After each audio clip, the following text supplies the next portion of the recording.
forum discussion of the prospects for shale gas here in New York.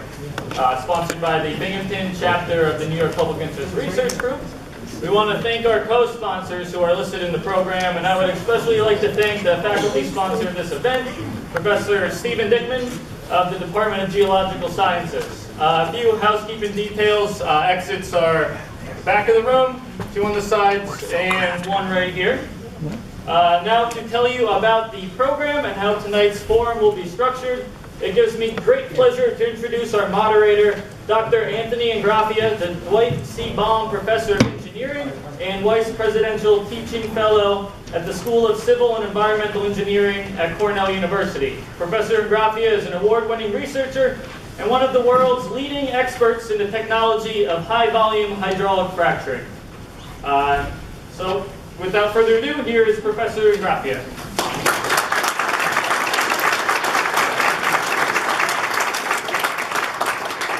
Thank you very much for that introduction. Sound okay?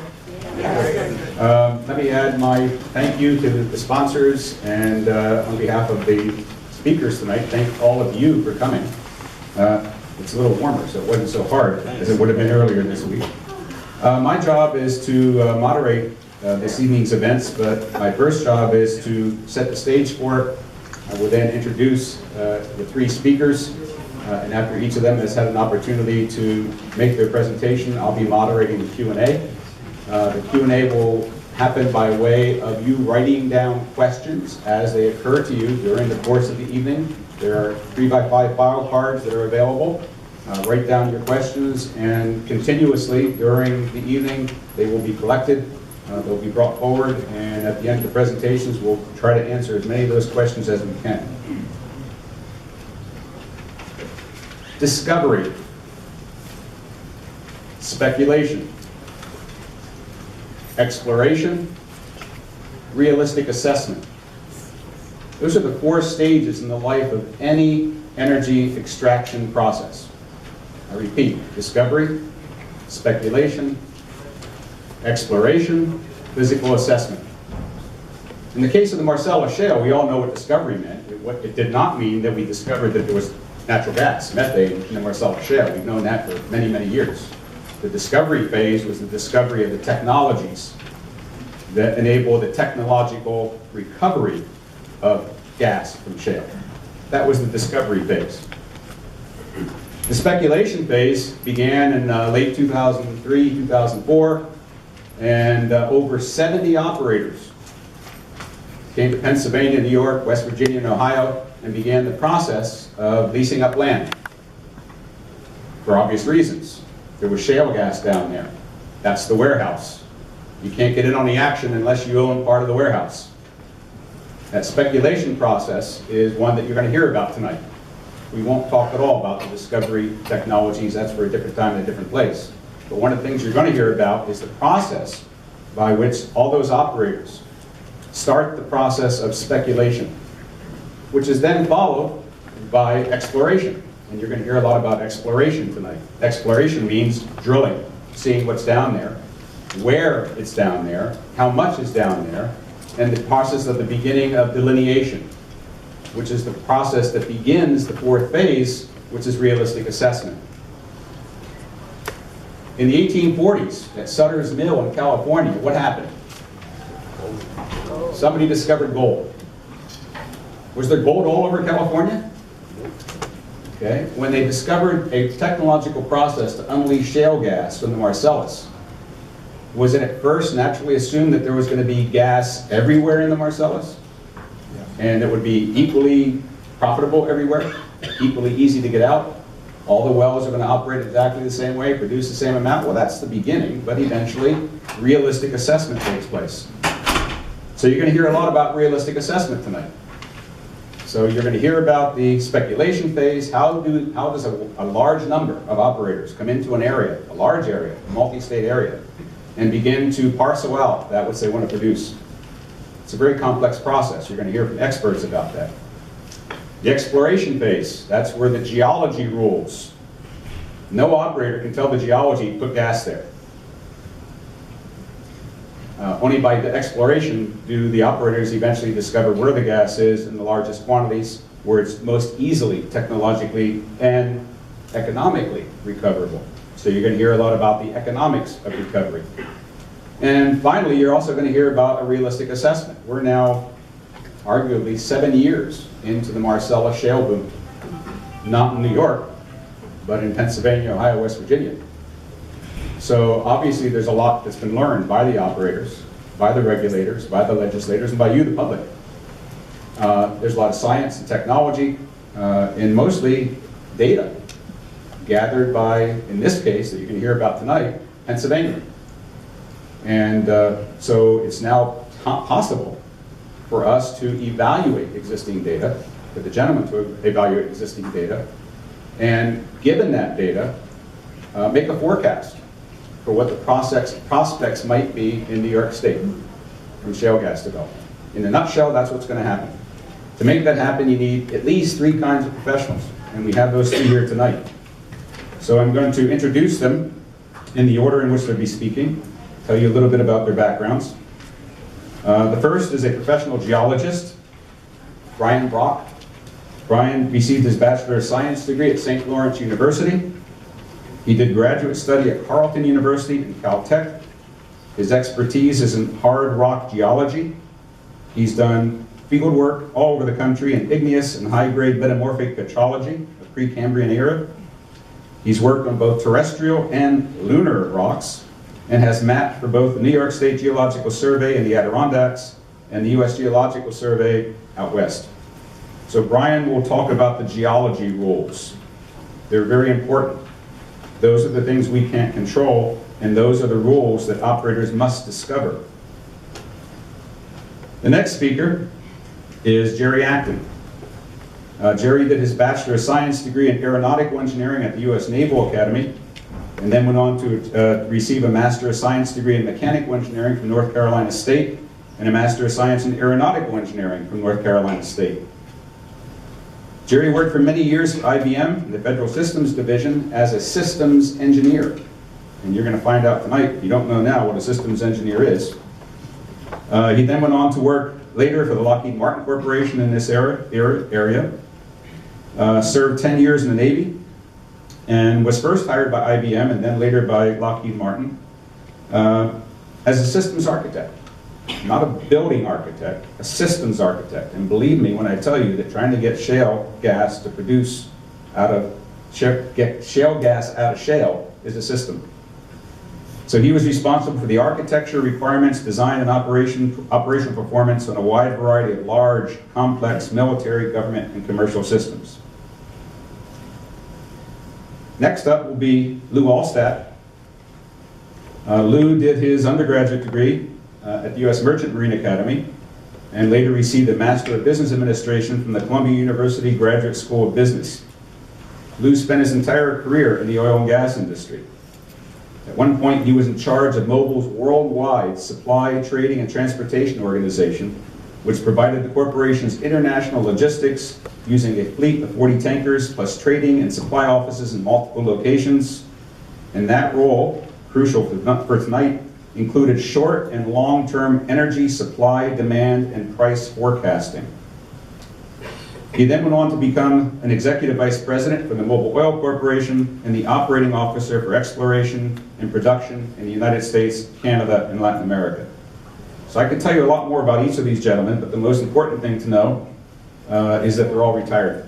And they're now my role models. I'm the only one in the group not retired. That's not the most important. The most important thing is they're truly professionals. And what they're going to tell you about tonight derives directly from a lifetime of experience, knowledge, and passion. And everything you're going to hear tonight was done in a volunteer mode. No one up here, myself included, has been paid to do or say anything that we're going to hear about tonight. So we've got to start where the industry has to start. Geology rules. What are the geology rules? In the next few minutes, Brian's going to tell you everything you need to know about where a shale play can be productive and why a shale play can be productive. Brian.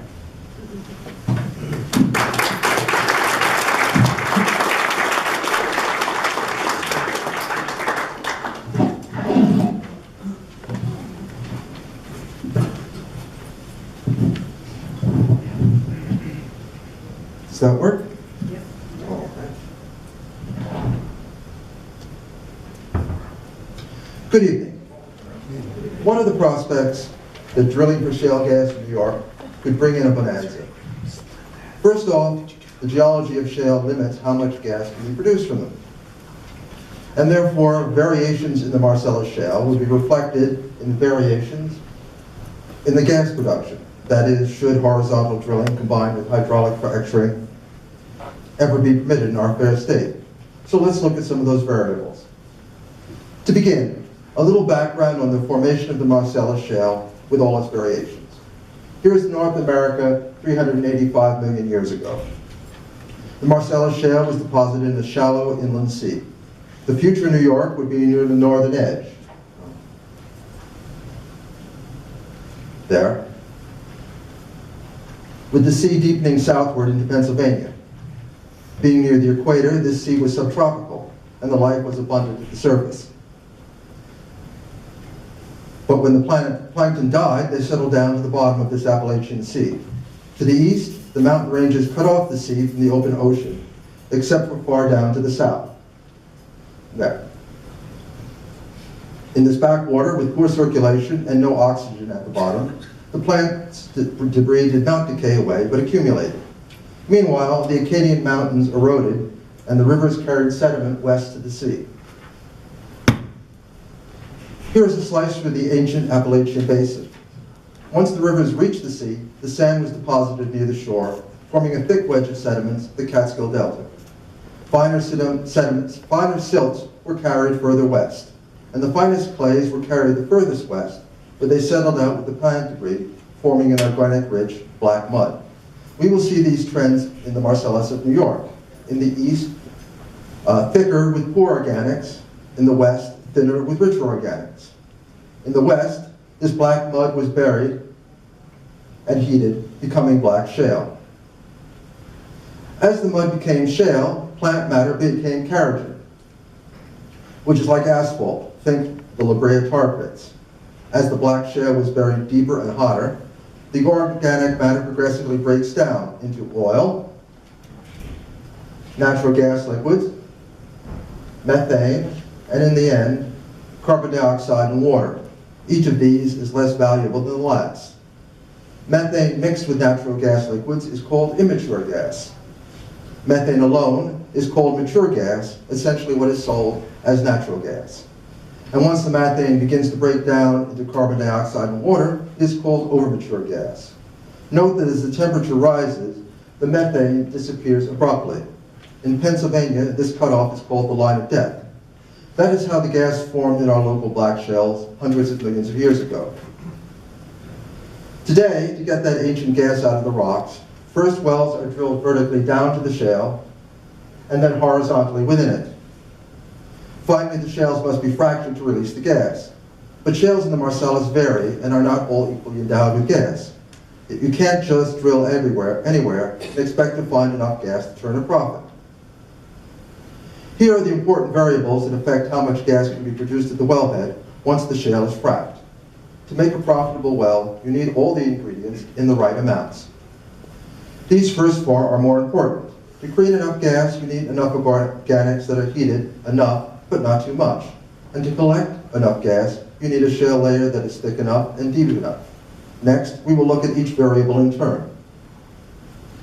It is the organic matter in shales that breaks down to create gas. If there's not enough organics, there won't be enough gas. These rock samples were cored from a well. Here you see black shales interbedded with gray siltstones. Black shales have more than 2% organic matter, but much of the Marcellus is gray. It is the organic-rich Marcellus that produces productivity.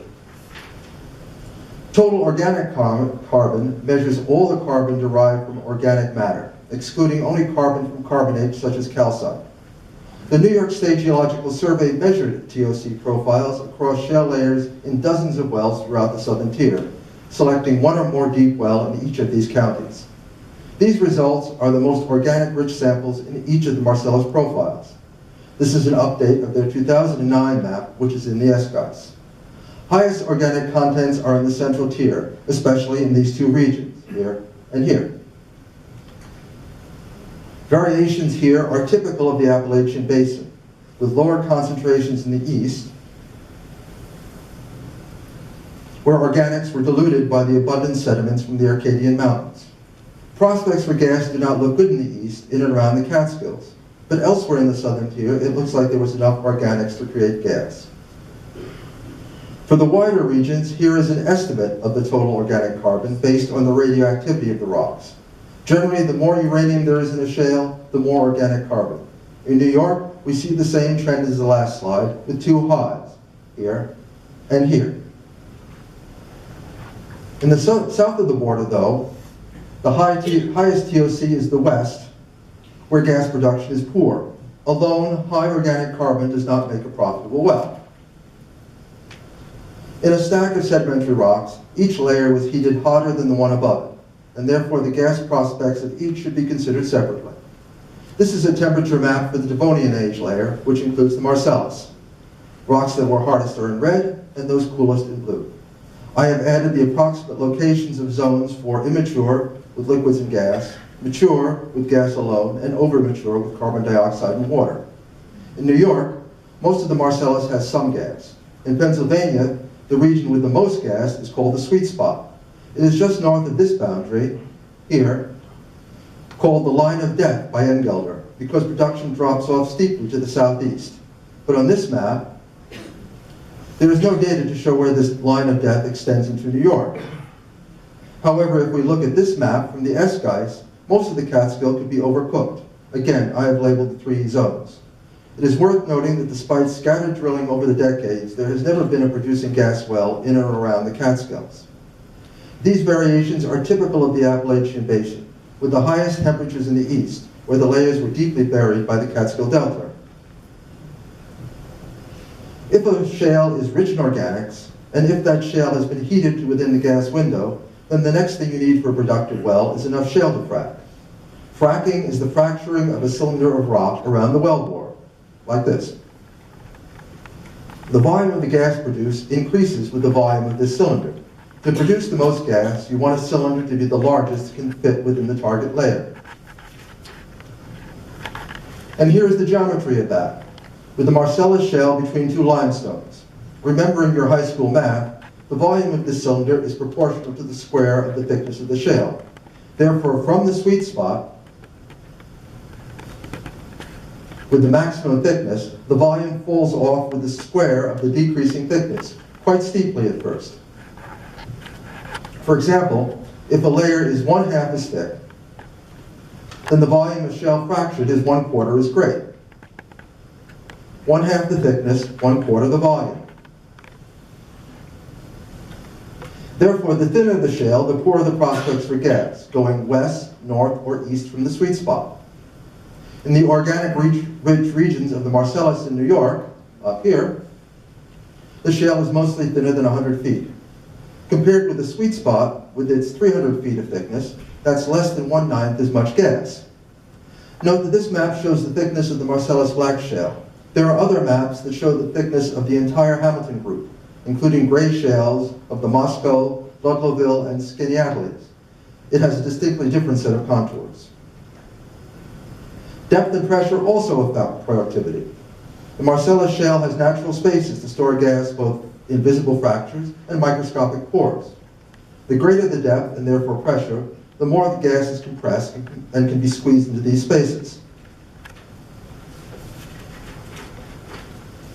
Even if you have enough gas in the shale, you still must get it to the surface.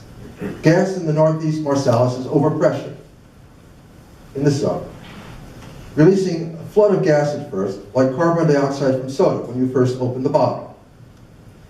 After that initial release from the fractures, gas must be pushed out of the shale. This graph shows how the pressure increases this way, down into the earth, this way. This line is the pressure in the rock, and this, the pressure in a well filled with water. Pushing the gas is done by the decrease in pressure from the rock to the wellbore. The deeper the shale, the greater the difference. This differential is so important that in Pennsylvania, operators take the trouble to drill on the hilltops rather than the valley to gain the few hundred feet of extra pressure. Therefore, the shallower the shale, the poorer the prospects for gas, going west, north, or east from the sweet spot. As a rule of thumb, operators like to drill where the shale is deeper than 4,000 feet. In most of the southern tier, the Marcellus is shallower than that.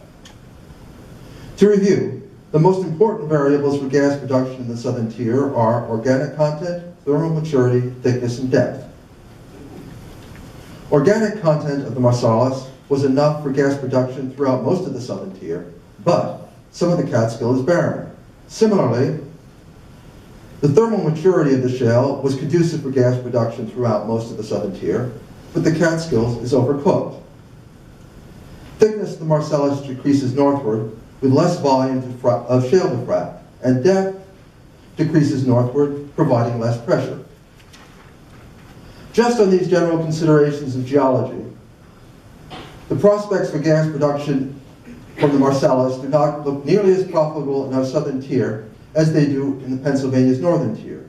In New York, most of the Marcellus is thin and shallow, and the Catskill is barren and overcooked. Our best prospects are along a short stretch of the border, but even here the prospects are much poorer than further south in the sweet spot. Certainly drilling for Marcellus gas in New York will never be the bonanza that is in Pennsylvania. These regional trends should not come as a surprise because this geology has been known since the beginning of the Marcellus shale play.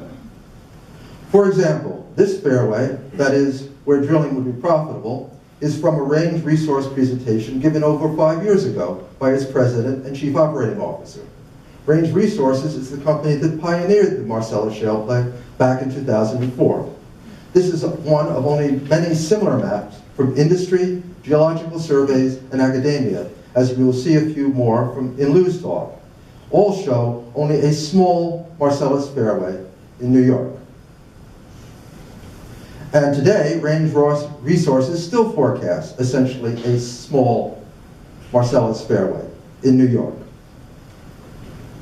And what of the few maps that show a grander fairway stretching across the width of the southern tier, such as this one from Esquisse? The geology shows they are wrong. Previous evenings I've stopped here, but with questions about the Utica, I have added a few more slides with your forbearance. Here's a total organic carbon map for the Utica. Overall, the Utica is poorer than the Marcellus, averaging half as rich. The northern half is barren in whites and oranges. But the southern half, the southeastern half, looks like there's enough organics to generate gas. This is a thermal maturity map for the units immediately beneath the Utica. In the southern tier, the eastern half of the Utica is overmature in oranges and reds. More of the Utica is overcooked than the Marcellus because it was buried deeper and hotter. The Utica is thicker than the Marcellus, 200 to 400 feet thick. It looks frackable throughout the southern tier. And while the Utica is mostly deeper than 4,000 feet, the northern third is shallow. If we eliminate where the Utica is barren in the west, overcooked in the east, and shallow in the north, then the best prospects are along the border in Pennsylvania, an area smaller and further to the west than the Marcellus. It is not surprising then that in New York there has been only one producing well in the Utica, compared with dozens of active or shut-in wells in the Marcellus. These are all vertical wells. Similarly, Range Resources forecasts a Utica fairway only stretching into the southern part of Steuben County. But the Utica fairway in the Esquisse is much larger, like that for the Marcellus. And likewise, it is unsupported by the geology. My last slide is of the Range Resources fairway in the upper Devonian shales, such as the Dunkirk, Rhine Street, Middlesex, and Geneseo. In New York, these only occur in the west, where they are too thin and shallow to drill profitably horizontally. The fairway for the Devonian upper shales is far to the south. This is an animation map of all the wells that have been drilled across the border in Pennsylvania over the past 5 years. A number of people have asked me, how did I get involved in this and why did I get started? I live in Berkshire, and I live up on a hill with a lot of large landowners. And at a party, there was a lot of discussion about how everybody's going to be millionaires in a couple of years. I really hadn't been paying any attention. I own a fair amount of land too, so that woke me up. I said, well, I better look into this and see what's going on. And I did a lot of research on the internet, and I saw a lot of very positive mega wells, people making millions. And then I also heard stories about people getting no royalties at all.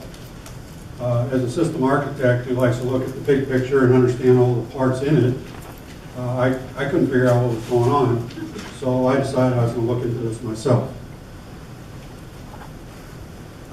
And if you're gonna, and I wanted to answer a simple question: what could be in this for me? Very personal thing.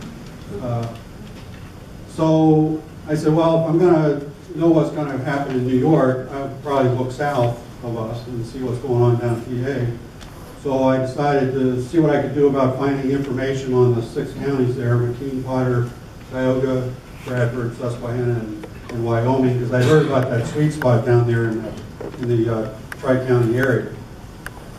Now, as a system engineer, I don't always like to put all my eggs in one basket, so I laid out another area over here to the west, because there's also a sweet spot down in southwest PA. So I said, okay, those are my study areas. And then I always like to approach a problem like this with a structured approach. And so I did a little more sniffing around on the internet. I said, I need reliable data sources. I am not going to make stuff up. I'm not going to cherry pick pieces of information from here, there, and everywhere. I'm going to go to the authoritative sources, and I'm only going to use that data, and I'm going to use all the data, not just the good or the bad or in between. So I found this website, PA Oil and Gas Reporting website, and when I first logged on to that, I really didn't have any opinion about what I was going to find, and I was amazingly surprised. All the well data for every well in PA is in there. And it's reported on a six-month reporting period. So, being a glutton for punishment, I downloaded 35,000 records for everything in PA, because I didn't really know at that time how I was going to approach this problem. And so that was 5 years' worth. And I just added the first half of 2013 about a month ago. So that this is current as much as is published today. And then I whittled the 35,000 down to about 7,000 records by pulling out just those 6 counties initially. And then the next step was to identify all the horizontal producing wells. There's a lot of wells, some are producing, some aren't. There's a lot of vertical wells, so I filtered out everything that wasn't relevant to answering my question of how much am I going to make in New York. Then the next step was I wanted to compare all the wells at their best production point, the initial production point. That's the first couple of days.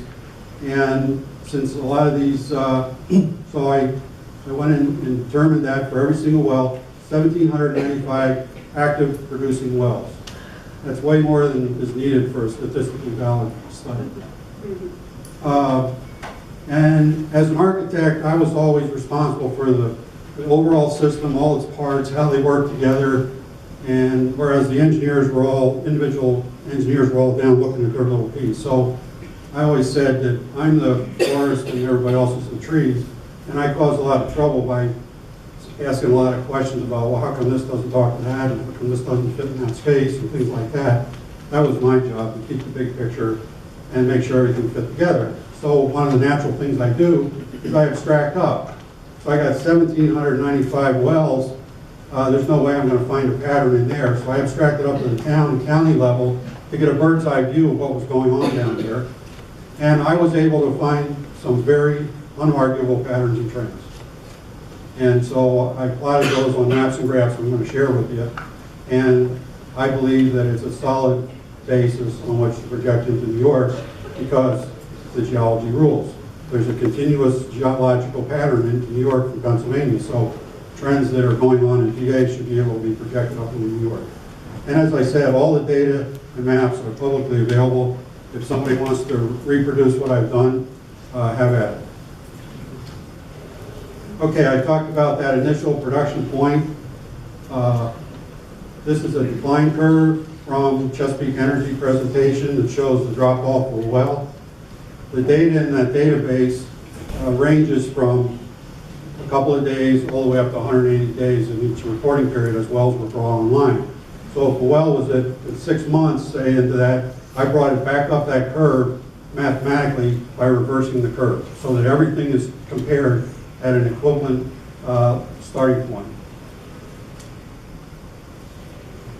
So the first pattern that I tried to identify was I needed to, staring at these 1,795 numbers, I can't see anything other than a big pile of numbers. So I put color codes on ranges. At first I computed the median point, which is that point which there's an equal number of wells above that and below it. And that's 4.2 million cubic feet per day. So then I color coded the ones on the high end. These are all the mega wells, the large wells that are people making a lot of money on. And you can see it's a significant number. There's a lot of people making a lot of money. 553 in the next down from 4 to 7, and then we dropped down to 2 to 4 and 0 to 2. There were a fair number of wells that just didn't produce at all. And I introduced 2 colors here because that's significant to New York. Here's a sample of 4 towns, and so you can see how I organized the data. I put all the wells within a town in a column. I counted up the number of wells in that town. I color-coded each one by that color scheme. I identified the thickness and depth of that town, and I computed the median IP for all the wells. So here's a sample of a blue, a green, a couple blues, and an orange. And notice on the right there, within a single town, you had a range going from 0.4 all the way up to 9. So there, and I found this in a lot of cases. There were some towns that were very uniform and others that were extremely varied. There were 3 or 4 towns that were all red down in that sweet spot. So then I took a look, I took all those towns and I aggregated them up to the county level. So here's that thickness map that we're looking at. Down here in the sweet spot, it's 300 feet thick, and as we move across the counties, it gets thinner. The 2 highest performing counties were Wyoming and Susquehanna. To have a median IP across the entire county that's that high means there's a lot of really high performing wells. So you can see there were 461 in Susquehanna, 87 in Wyoming.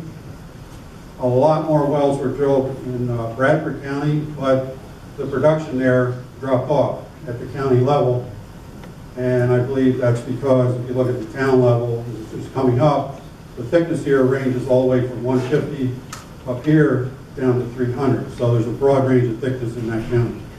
As we move west, it drops to 2.8, and then in Potter and McKean, we're in the blue zone, and very few wells are in production there. In fact, there were a lot of wells that were drilled that were never brought online. Not sure why, but I would presume it's because they weren't producing anything. And there's been no drilling there for quite a while. Here's a summary of what came online in the second half of, or I'm sorry, the first half of 2013. You can see that the majority of the drilling is in that sweet spot area in Bradford and Susquehanna. There were actually 11 new towns came in, but there's not a big change in the IPs at the county level. Interestingly, even though there were 98 new wells drilled in Susquehanna, the IP went down half a point, which is pretty significant. That is what they call in the industry consolidation, where they discover where the productive wells are, and they start moving in there and drilling more on existing pads, doing more wells on existing pads. Now, when I was at this party I was referring to, there were people talking about, oh yeah, we're going to drill 6, 8, 10 wells on a pad, and they're all going to be between 4 and 9 IP. And I just started doing the math in my head and like, whoa, that's a lot of money. So that's what they're doing right now. They're drilling more wells on existing pads in that area, and I read that in several industry reports. So let's drill down at the town level now, and these are The three high-producing counties, each dot here represents a town, and you can see it ranges from 0 all the way up to 12 at the town level. So that means this town right here has a median of 12 across the entire town. 63% of the wells in those three counties are above average performers, with a pretty significant number of them in the red. And very few blue and black towns, even though there are some, and you'll see why in a few minutes. So the predominant ones are orange and red.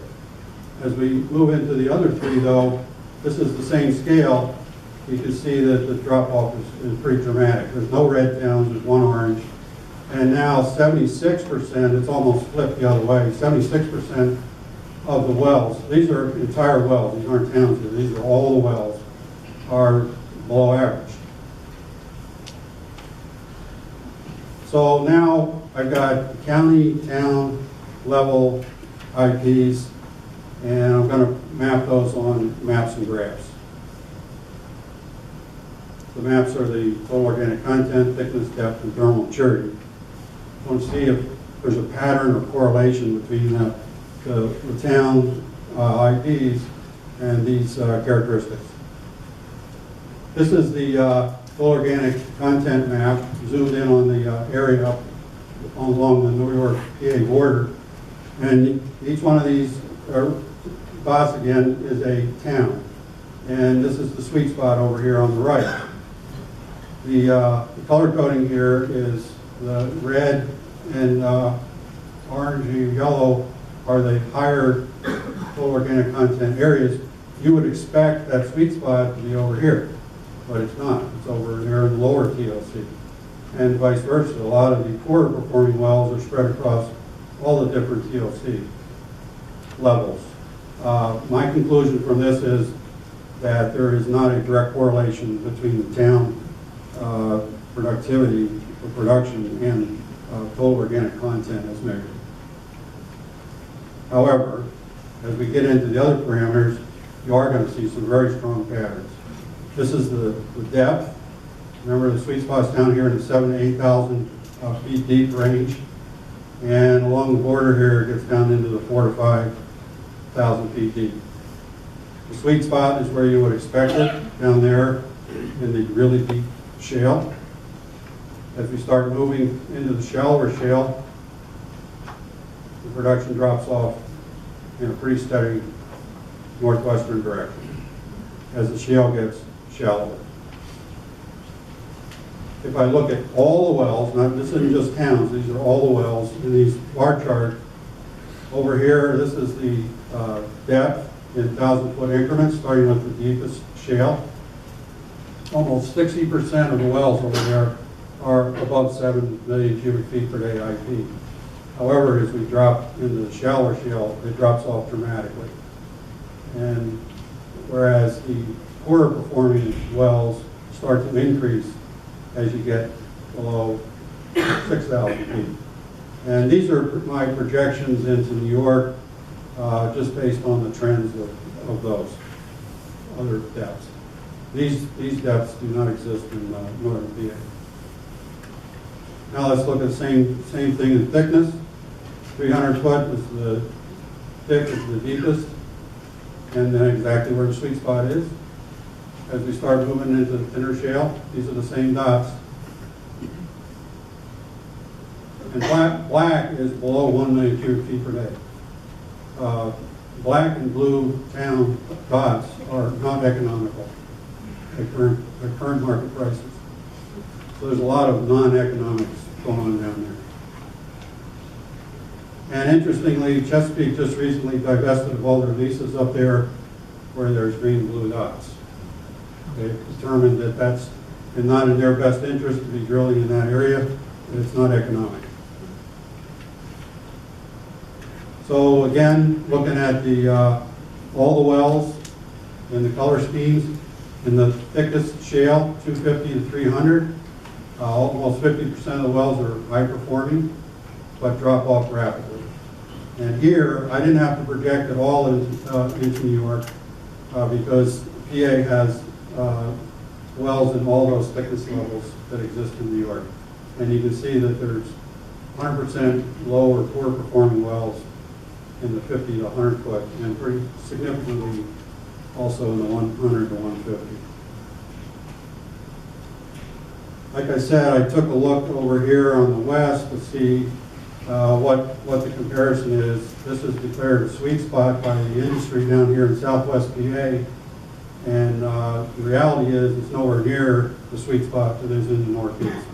The Northeast far outperforms, but that's dry gas. So there's another dynamic going on down here that makes it more economical because there's wet gas there, which is more valuable, as Brian said. However, the actual production overall is much poorer.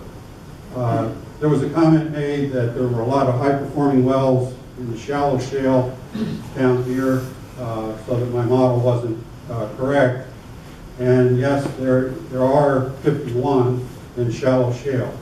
Now, why is that going on? That doesn't fit the model, right?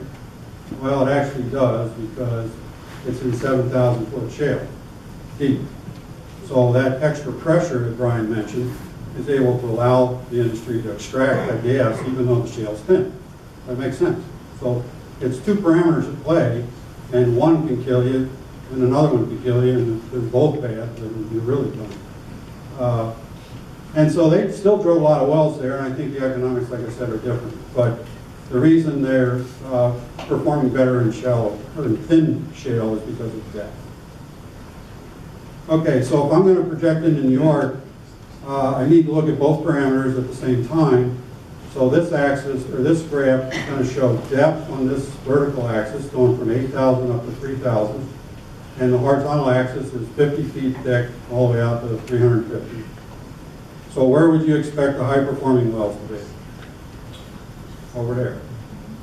And here you actually see some red zones. Now these are zones. This is a thickness depth zone. All the wells that are in that thickness and depth are counted in these calculations. So you see actually an entire red zone there, 416 wells and 109 wells above 7. But as you start to move into the shallower shale, even over there where it's thick, it drops off. And then as you saw on the other maps, as you come into thinner, shallower shale, it drops off dramatically. Now, the reason it turned out was a good thing I did that Western PA work was because it actually filled in 4 of the cells that don't exist in New York.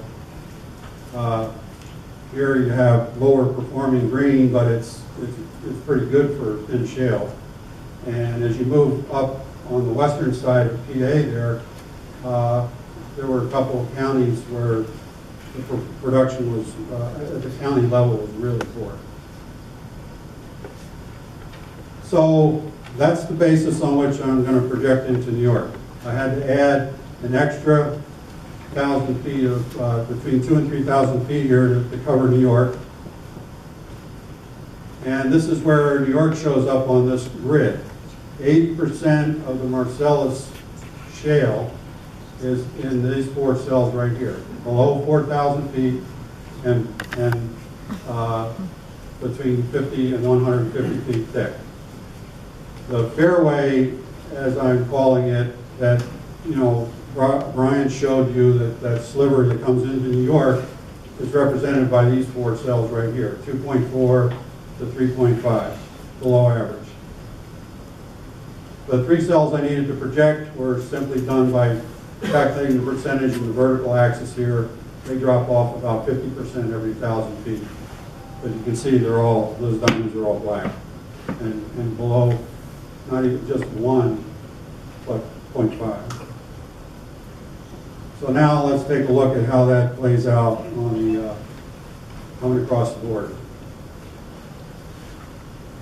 I picked the towns that fit into the cells that match the zones up here in New York. So this sliver is greater than 250 feet thick, and this little sliver down here were driven by those 5 towns. You can't really put the depth on top of the thickness, it gets too hard to read, but there's a vein of 5,000 to 6,000 foot deep shale that kind of comes down along that 250 foot thick line. That's why those towns are relevant. These towns drove another set of green diamonds up here between 200 and 250 feet thick. And these towns out here drove those diamonds over on the far side there. They're between 5,000 and 6,000 feet deep. And then between 4,000 and 5,000 feet deep, these right here. So a total of 24 towns in PA drove what I'm referring to as the candidate fairway in New York, which is actually a little bigger than the range resources graph would show you. However, when you cross that 150-foot thick line, you're also dropping across the 4,000-foot deep line.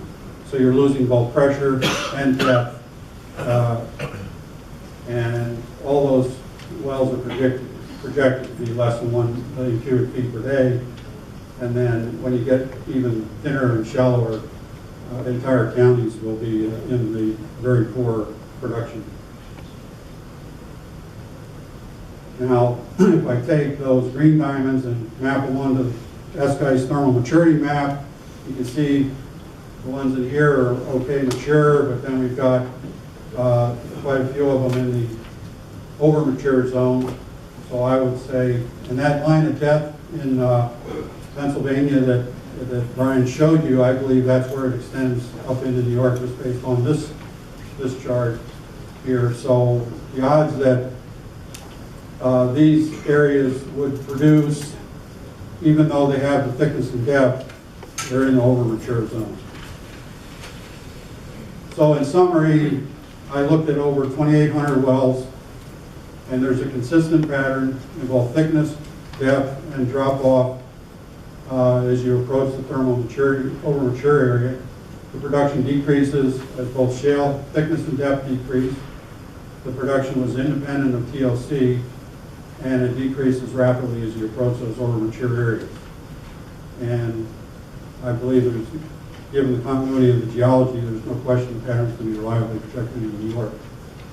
So prediction is limited production along the PA border and very low production elsewhere.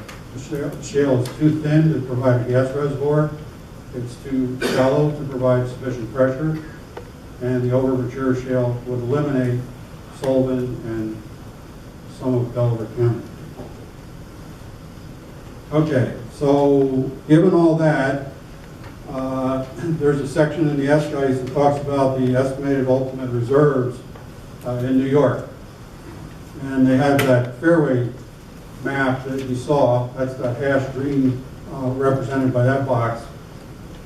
We've got to bring other real-world parameters into play here to test out where we actually would end up.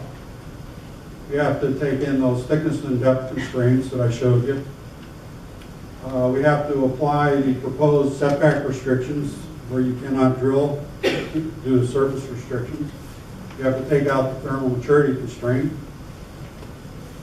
And after you remove those three, you end up with what I call a net fairway, smaller than that green zone that I showed you. And that gives you the total number of wells that could be drilled as a function of the number of well pads that can fit in that drillable space. And we assume 6 wells per pad, which is the same assumption that the SGUYs uses. You can then compute two kinds of things. You can compute the technical reserves with the total number of wells, independent of price, times 10-year production. And a lot of times the industry will take you all the way out to 30, but when you do a net present value calculation on this, beyond 10 years, the amount of gas that's being produced, it really doesn't change the total EUR very much at all. So that's why we stop at 10 years.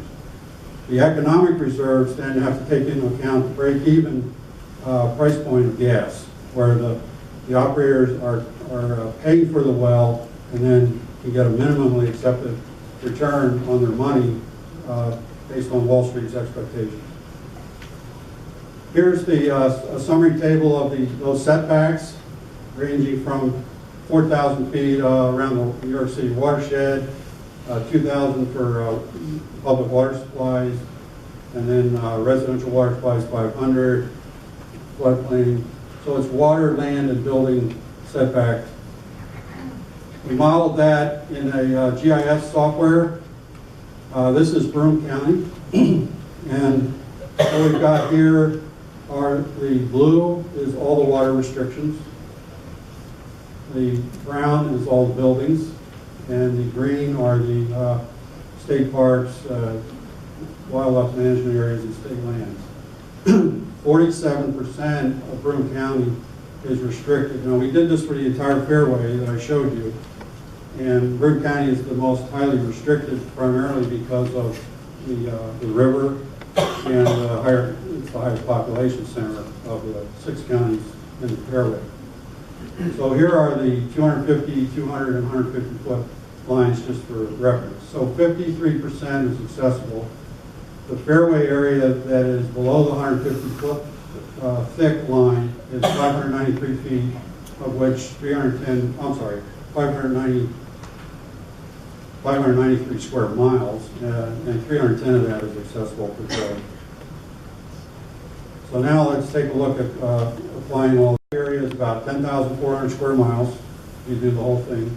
That's the hash mark area. If you take out the too thin and too shallow, you lose 7,900. If you apply the setback restrictions, you lose 39% across the whole area. One of the counties was only 24% restricted, whereas Broome was 47. The average across the entire 6 counties was 39%, or 966 square miles.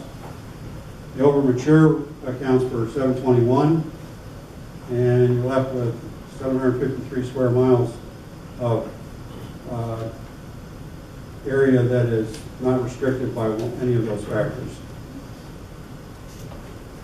This is the bar graph of the reserve estimates in the S-guides. They had three drill density scenarios, low, medium, and high, and you can see the number of wells that they were assuming there. So this is in trillion cubic feet of reserves that are technically extractable, independent of price.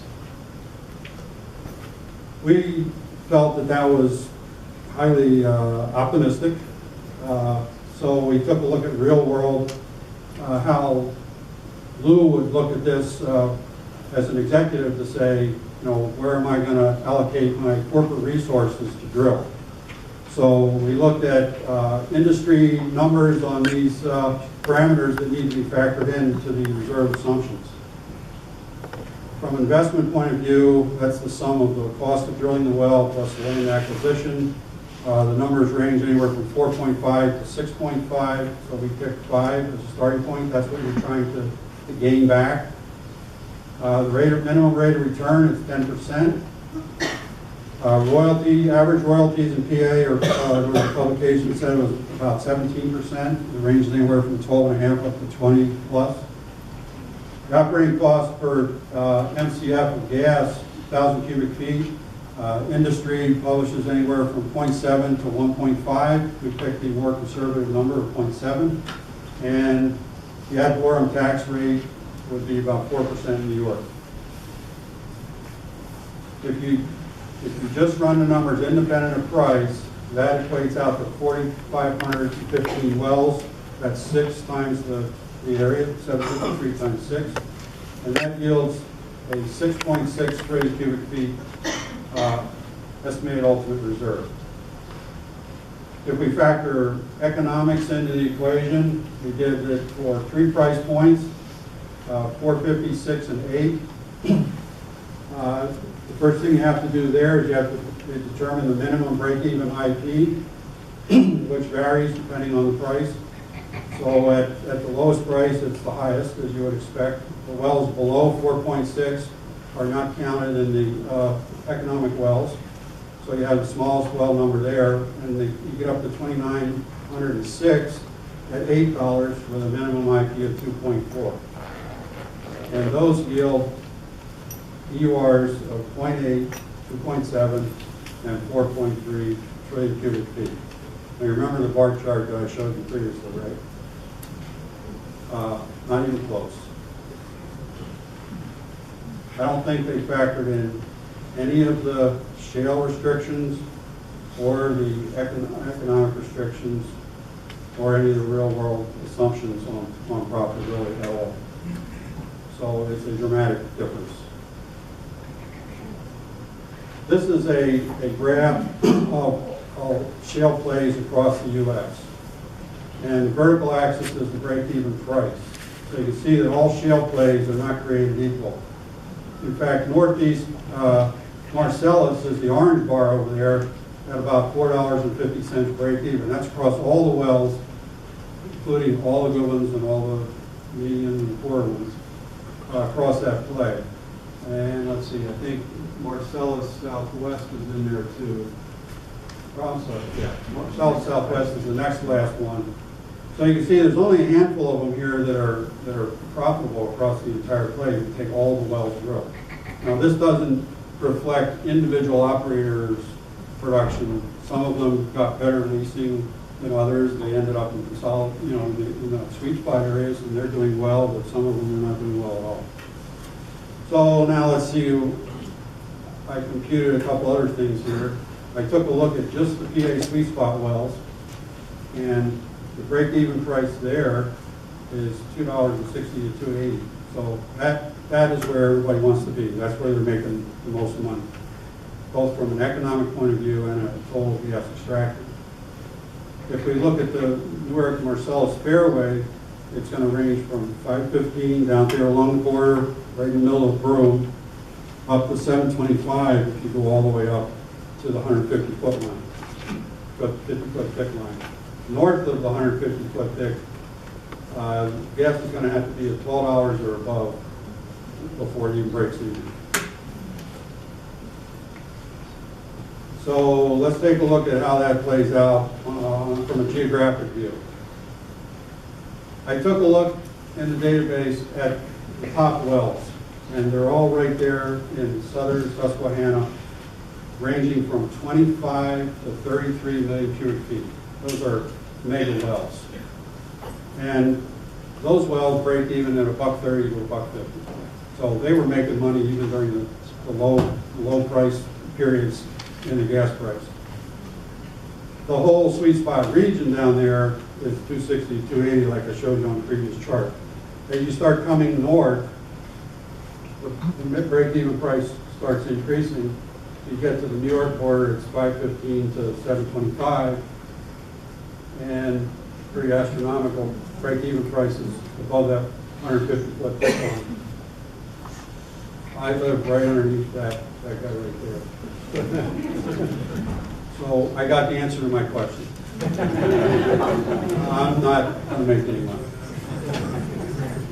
Over here to the right, the break-even prices would range from $5.15 to $12, but it's in the over-mature zone, so I doubt that that's really relevant.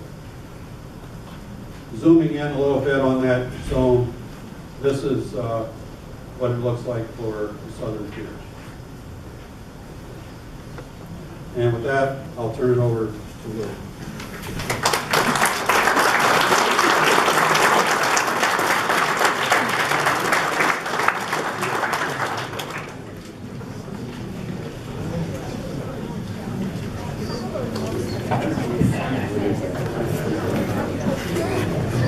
A number of companies have been drilling in New York for some time. Others are new. Some don't seem to be interested in it at all. Some are huge multinational majors. Some are large independent exploration companies, and some are small companies that operate in one or a few areas. In a few minutes, I'll discuss what they might know about where gas could be in New York. But let's start with what drives them to drill in the first place. Most companies will tell you that they aim to maximize shareholder value, which means that they're trying to increase their stock price. That's important in part because most companies need to borrow to expand, and the higher their share price, the more they can borrow. Higher share prices also translate into higher executive pay. The single largest factor influencing share price in this industry is the reserves a company has on its books. As long as a company can keep adding reserves, it can keep expanding. Reserves are oil or gas in the ground which have been found or bought. that can be economically extracted at current prices. There are detailed accounting rules that govern this, but this is basically what it boils down to. Wall Street wants to see those reserves produced in increasing amounts each year. They also want to see more reserves added each year than what was produced. That basically requires drilling more wells than each successive year if you want to satisfy Wall Street and your shareholders.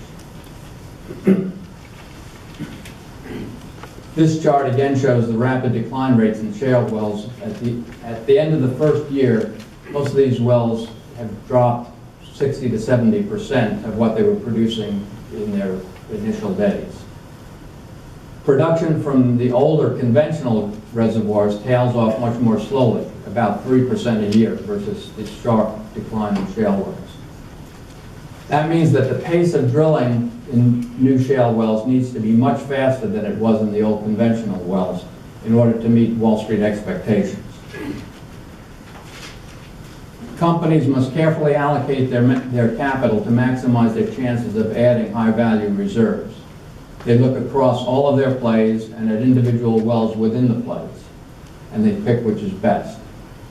New York has some issues that make it less attractive than other places. You've just heard a lot about the geology. Many drillers have moved to areas that have oil or wet gas, which are valued higher than the dry gas found in most of New York.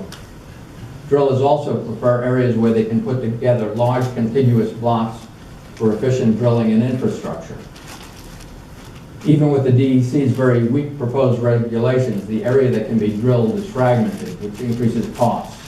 And any tighter regulations, such as Dallas's 1,500-foot setback from homes versus our 500 foot, would make it even harder to put acreage together in New York.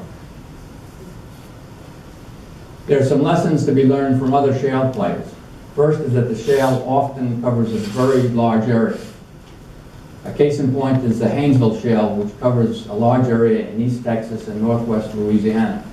Haynesville was the hot shale play prior to the Marcellus. The second lesson is that only part of the shale is really productive. For the Haynesville, the sweet spot is concentrated near the red circle.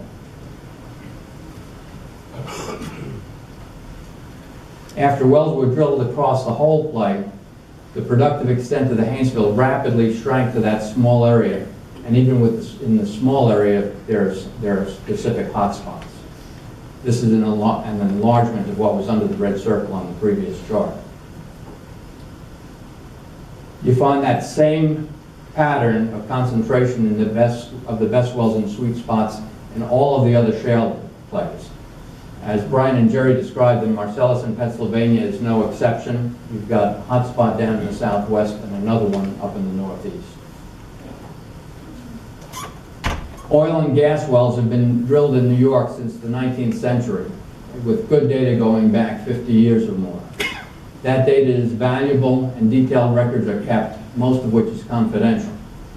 Companies want as much information as possible before deciding where to drill or whether to buy existing wells or even whether to buy whole companies.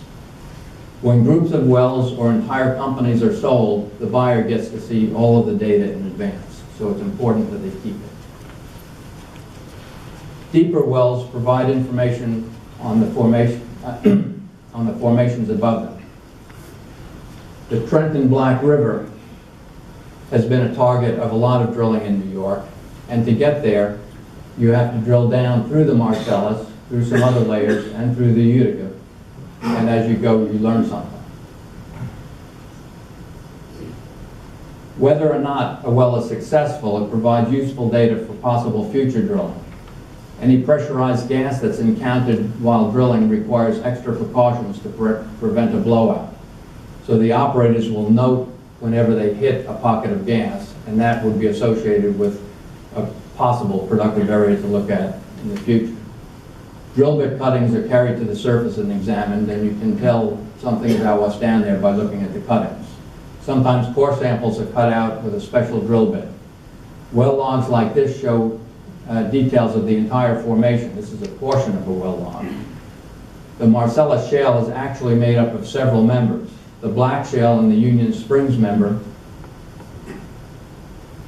has much more organic content than the gray shale in the Oak Creek member above it. Drillers use logs like this to determine where to frack. While companies had their own private data files, the DEC maintains a public access searchable database on oil and gas wells. It shows those permits that are still active as well as those that have been canceled or terminated. More importantly, it shows the locations of all wells completed. It shows the depths of formation and gives annual production information. It also shows dry holes and shows when wells have been plugged and abandoned. The yellow circles on this slide show all of the completed wells that specifically targeted the Marcellus Shale. There are 27 in total, and all but one of them were completed in 2006 or later. Of these, 14 never produced, were dry holes, or were plugged and abandoned, more than half of them. None of the rest produced more than 15,000 MCF in a whole year, and that's very little gas for these wildcat test wells. The map also shows in red and blue the locations of permit applications on file with the DEC by Chesapeake and XTO, a subsidiary of ExxonMobil.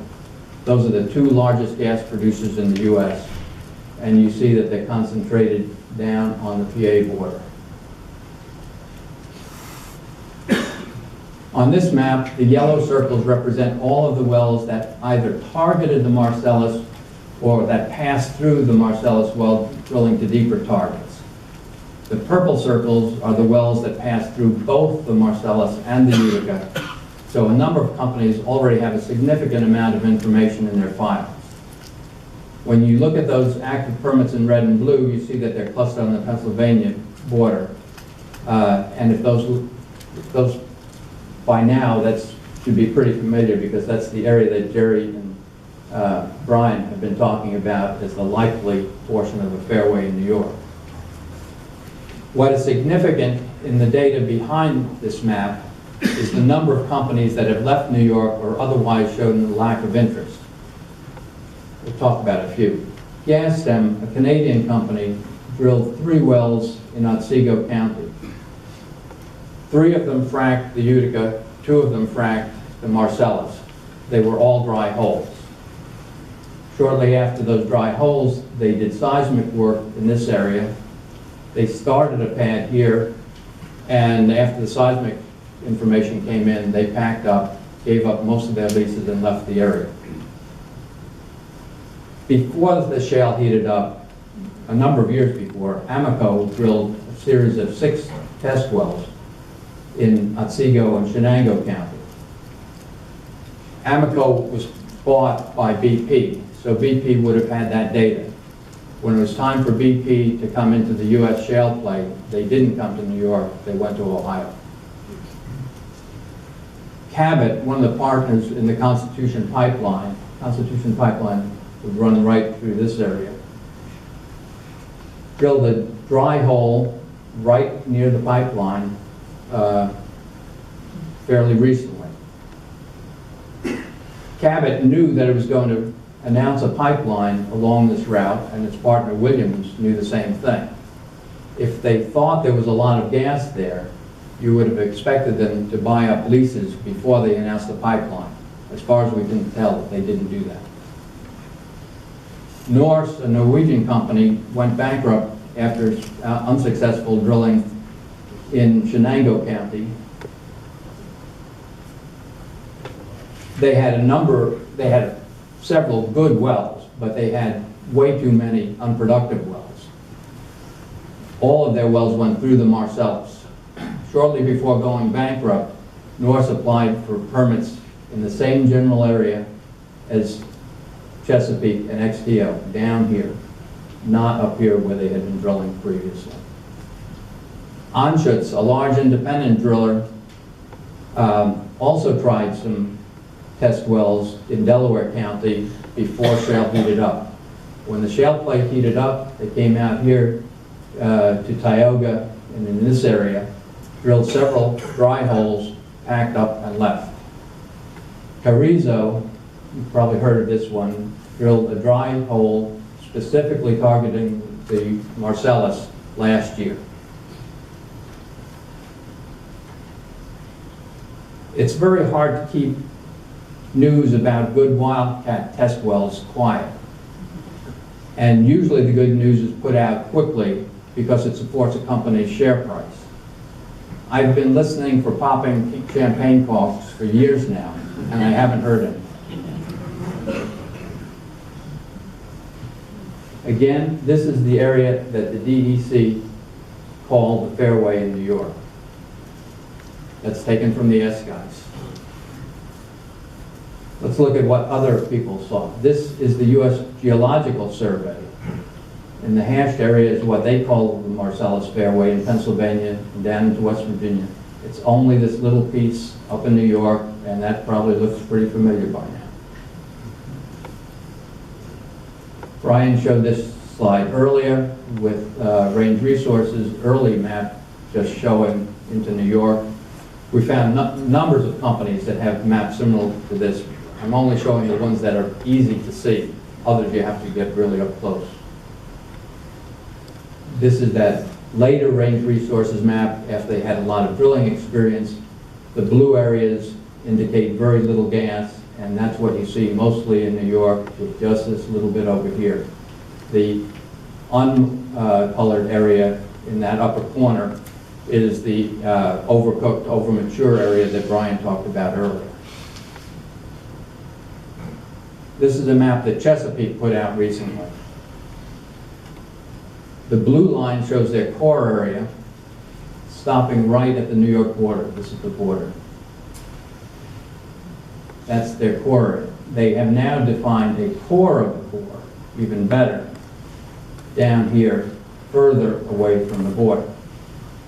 The red dots are the leases that they have sold off, that Jerry mentioned earlier. So they are selling off areas that come right up to the border.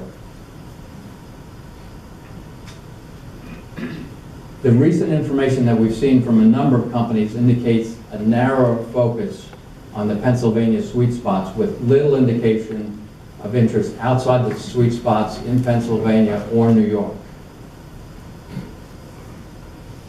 The geology, Jerry's analysis, the constraints on where the wells are located, and the fact that some companies are shifting their focus away from New York lead to the conclusion that there just isn't much gas in New York worth chasing. Only that small line along the Pennsylvania border near where the permit applications are located might attract some drilling, some serious drilling.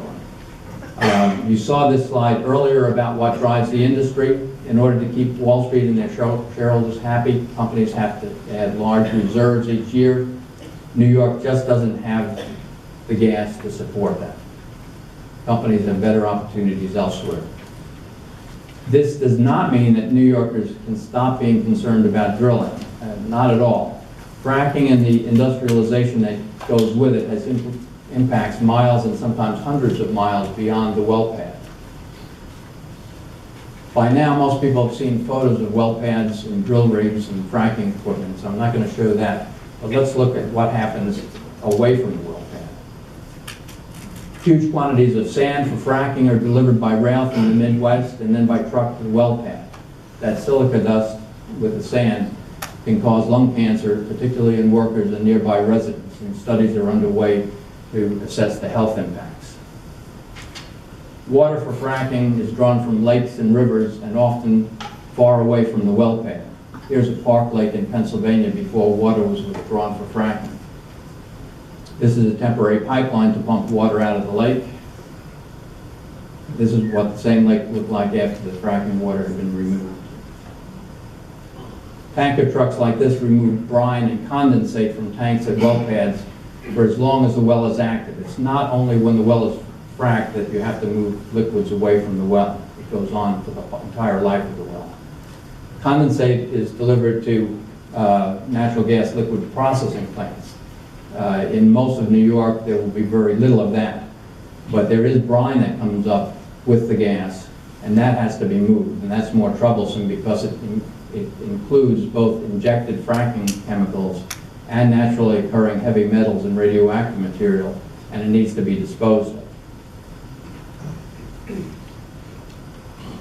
Several towns in New York have applied for beneficial use permits to spread brine, which the DEC has issued.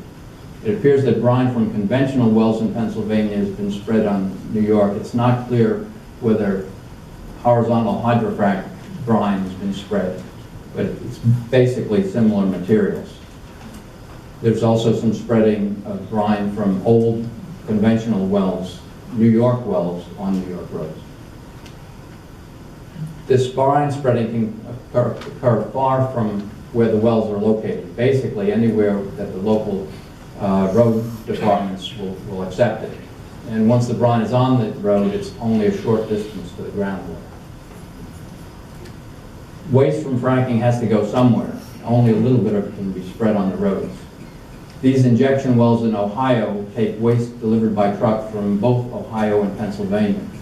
There's a shortage of disposal wells, and New York presently has no wells that handle fracking waste. However, we have thousands of played-out oil and gas wells, and there's talk of converting some of them. Heavy truck traffic, potential earthquakes, and groundwater contamination are all associated with disposal wells. A map of New York could look like this if disposal wells are permitted here. New pipelines like this one through a farm and around a house are already being built to move gas from Pennsylvania. Compression stations next to farms and across the road from a housing subdivision like this are needed to push gas through pipelines. What you can't see in this photo are the lights all night long, and you can't hear the noise around the clock. Methane emissions occur at many points in the distribution system. Methane is invisible, and some of this is from very old facilities and some is from new facilities where connections are not as tight as they should be. You can't see the problem with the naked eye, but you can with infrared photography on the right. Natural gas is almost all methane. When it's burned completely, methane produces less carbon dioxide than oil or coal. However, when a portion of the methane is allowed to escape unburned into the atmosphere, it's a much more potent greenhouse gas than carbon dioxide. Few people realize that when methane escapes, it's 100 times worse than carbon dioxide for the first 20 years. When large amounts of methane are allowed to escape, using natural gas becomes worse for the atmosphere than burning coal. When gas gets to cities along the pipelines, methane gas escapes from aging distribution pipes under the streets. This photo shows a partial survey of methane emissions in Manhattan. Studies indicate that about 3 to 5% of New York City's natural gas is leaking into the atmosphere. Boston surveys show similar results, and I just heard that they have similar results in DC. We need to start paying a lot more attention to methane as a greenhouse gas and try to reduce these emissions. Methane leakage in cities, emissions along the major pipelines, and emissions in the gas fields call into question the whole concept of using natural gas as a bridge fuel while we develop alternative energy sources. We've heard a lot of talk recently about the U.S. exporting liquefied natural gas, LNG. Here is one of several liquefaction plants in Qatar, the world's largest exporter. I've seen some of these plants. I've been to this location in person. They are massive, and they are much larger than import terminals. They cost on the order of $10 billion each. These plants have to be on the coast in order to load specialized LNG tankers. You cannot pump the LNG very far through pipeline because it's cooled to minus 260 degrees Fahrenheit in order to keep it a liquid. There are no export terminals at present in North America, but a number of companies have plans or applications to build them in the U.S. and Canada. A few of them have been approved so far. LNG plants are another source of methane emissions because of the process itself. It requires you to bleed off methane to cool the remaining material into a liquid. LNG plants can also be built on ultra-large barges. This is the first of its kind and will be operating in a remote part of Australia. It weighs 6 times the largest aircraft carrier and is 1,600 feet long. It stores the LNG that it produces in the hull until there's enough for a special LNG tanker to load the LNG for export. It's hard to see, but there are actually some people in there. This is so big and so slow to move that it is designed to stay in position for 20 to 25 years without moving and to ride out hurricanes. If it had some kind of mechanical problem or human error occurred during a hurricane, well, just think of Hurricane Sandy with this sitting on the beach. If LNG is to be exported from New York State, you would need either a large plant on the coast in a densely populated area or one of these barges floating a short distance offshore. New York is already facing a number of infrastructure issues from gas development in Pennsylvania. We don't have time to look at pictures of all of them. But one thing is certain, the problems will be exacerbated if drilling takes place here. Many of the environmental and socioeconomic impacts occur far from the well pad.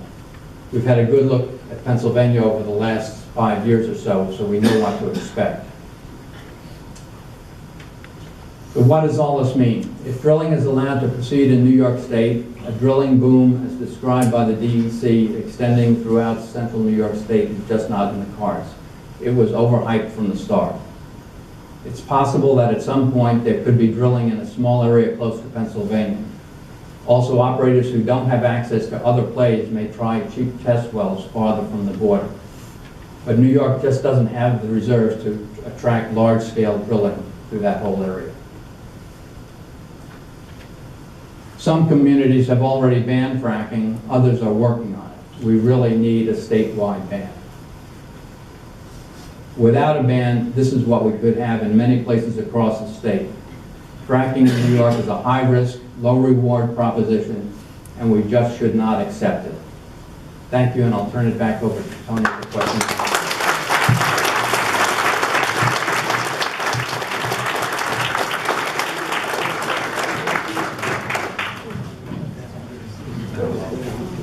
Okay, I'm going to ask the speakers to come up and take seats at the table.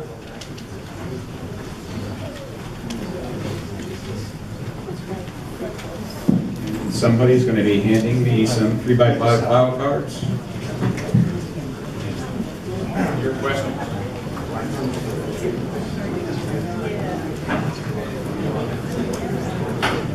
So we'll wait a few minutes for those cards to come forward.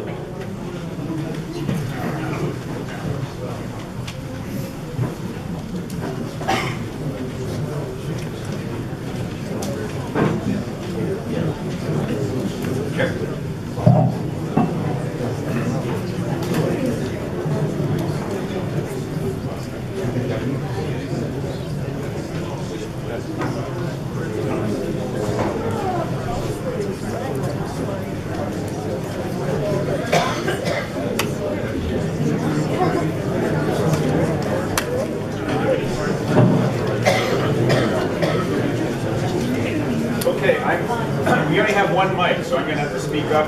Can everybody hear me in the back? A little louder, a little louder. Okay, I'm going to project. Okay, all right. If you can't hear, let me know and I'll shout a little louder. I'm used to talking to big classes, but I'm used to talking to them for 50 minutes or 75 minutes, not just questions. Okay, here's the first question for the speakers.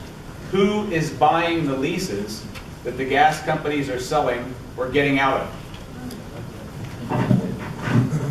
Other gas companies.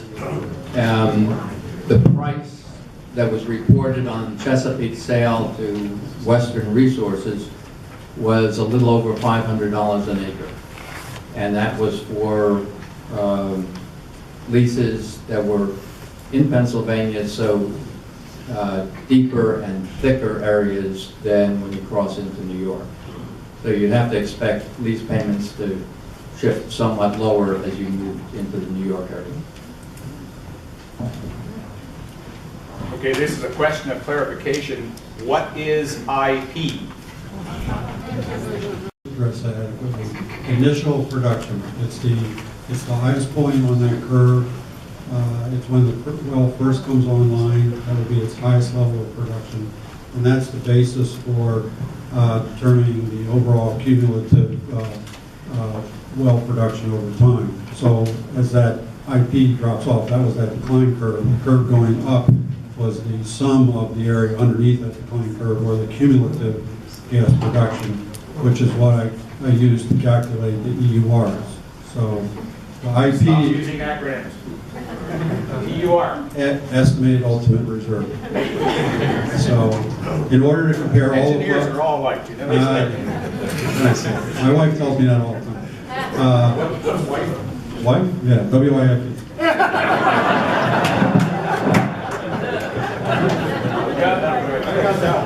Just to quickly add to Jerry's comment, IP is something that is common throughout the industry, the initial production, the first production out of wells, and the industry has fairly similar estimates for the decline curve. So if you know where you're starting, you can figure out the whole rest of the math on it.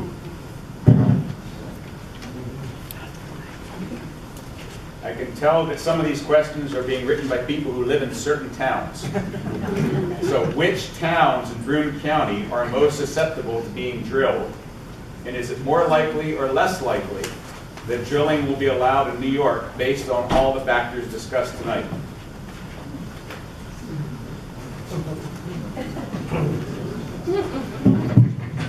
Well, I had a map of all the towns, but to try to meaningfully do the math on town-by-town boundaries was more work than I had time for. All I can say is that it's more likely in the eastern part, where it's less populated. You saw more white over there. You saw a lot less white along the rivers and in the highly populated areas.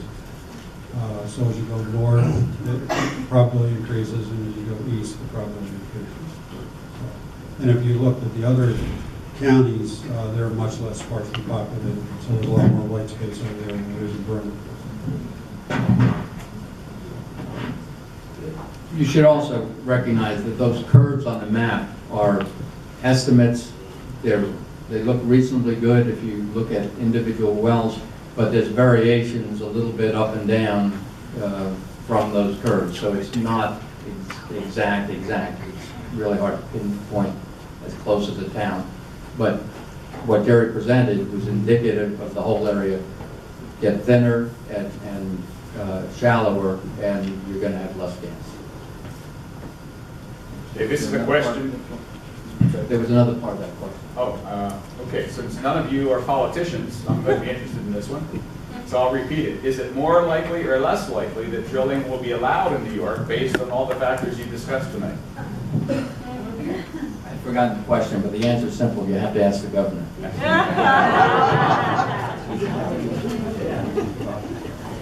This is another question for clarification. So during the discussion about available drilling area, I forget who it was, I suspect Jerry mentioned setback for small streams. And the question is, what is the current proposal for setback from small streams for allowable permitting? It's 150 feet for the small streams and 500 feet for the rivers. Is the gas production reporting in Pennsylvania trustworthy? Since it is self-reporting, could they be holding out?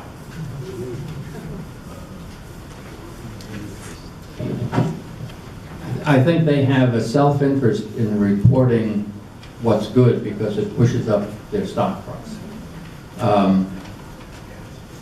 Eventually, also the royalty owners are something of a check on them, but royalty payments have been known to not necessarily follow the production as closely as they should. So if they have an incentive to underpay royalty, which means that show less than they're producing, they also have an incentive to show their shareholders that they're producing a lot. So I think it tends to balance out. Okay, getting a lot of questions on the fly here, and I'm trying to combine questions that are similar. So here are two questions that I think are similar. If a gas bonanza seems not supported by the geology in New York, why are the oil and gas companies still interested And is the New York State DEC aware of the information you presented tonight and how it disagrees with their fairway? And related to that, has the governor seen this information?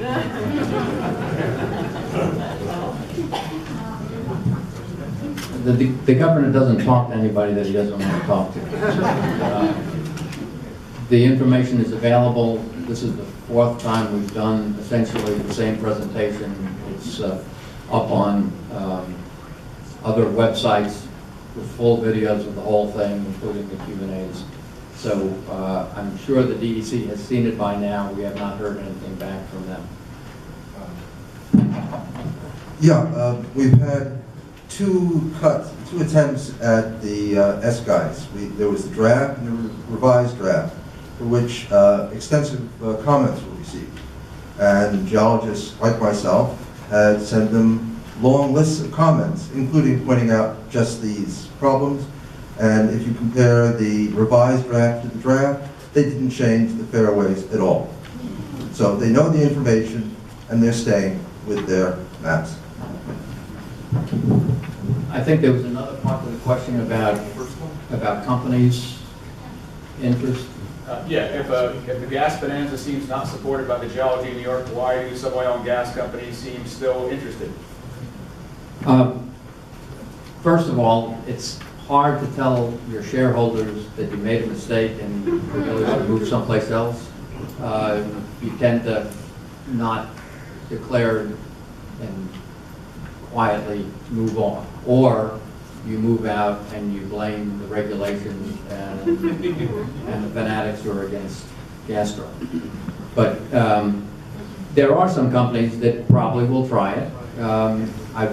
I fully expect that you will see some drilling close to the border, and probably some wildcat test wells other places where small companies can raise some cash from independent investors, each take a little piece of it, and a test well, a vertical test well with a small frac is not terribly expensive. They will probably try those in a number of places.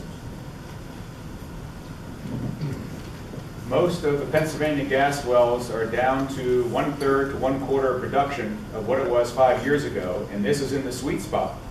Is this the life of a shale gas well, 5, 6, 8 years?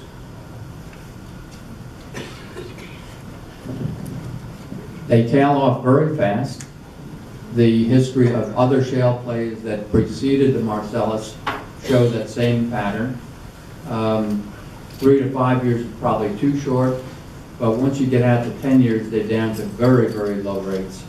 And to extend beyond that, you probably have to invest more in the well, and we just haven't been seeing that in other shale plays. So it is not very long.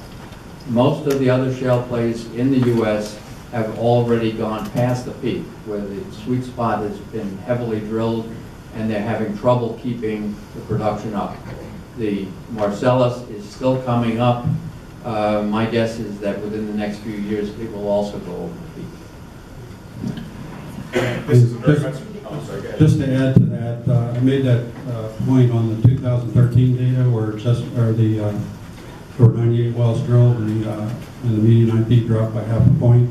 I would believe that's a leading indicator that they've already started potentially some decline because they're drilling at a high rate and the overall is going down. There were less red wells and more green wells in that area. I'm not sure why, but that's what I observed. So that's probably not a good indicator. A very much related question, I probably should have reminded. Has shale production been exhausted yet in any other shale play in the U.S. or in the world? And if so, this is the hard part, if so, what was the overall economic benefit and what generally was the public opinion about that play? The answer to the first part is that no, none of them have been totally exhausted. They're continuing on. Once that sweet spot is drilled out, then they start moving out a little bit further to drill the next best. And so you can't really say what the answer to the second part of the question is because none of them are over yet and you can't really evaluate the whole thing. But the typical pattern is a boom of drilling in the early days, and then it tapers off, so you get this boom and bust. A lot of local business short-term, and then it dries up as the mostly imported workers leave and go up elsewhere.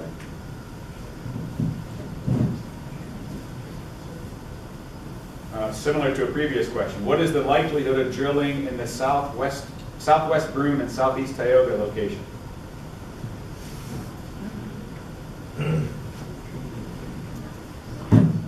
Well, I don't have that level of granularity. I mean, I based all my projections on those bands of thickness and depth.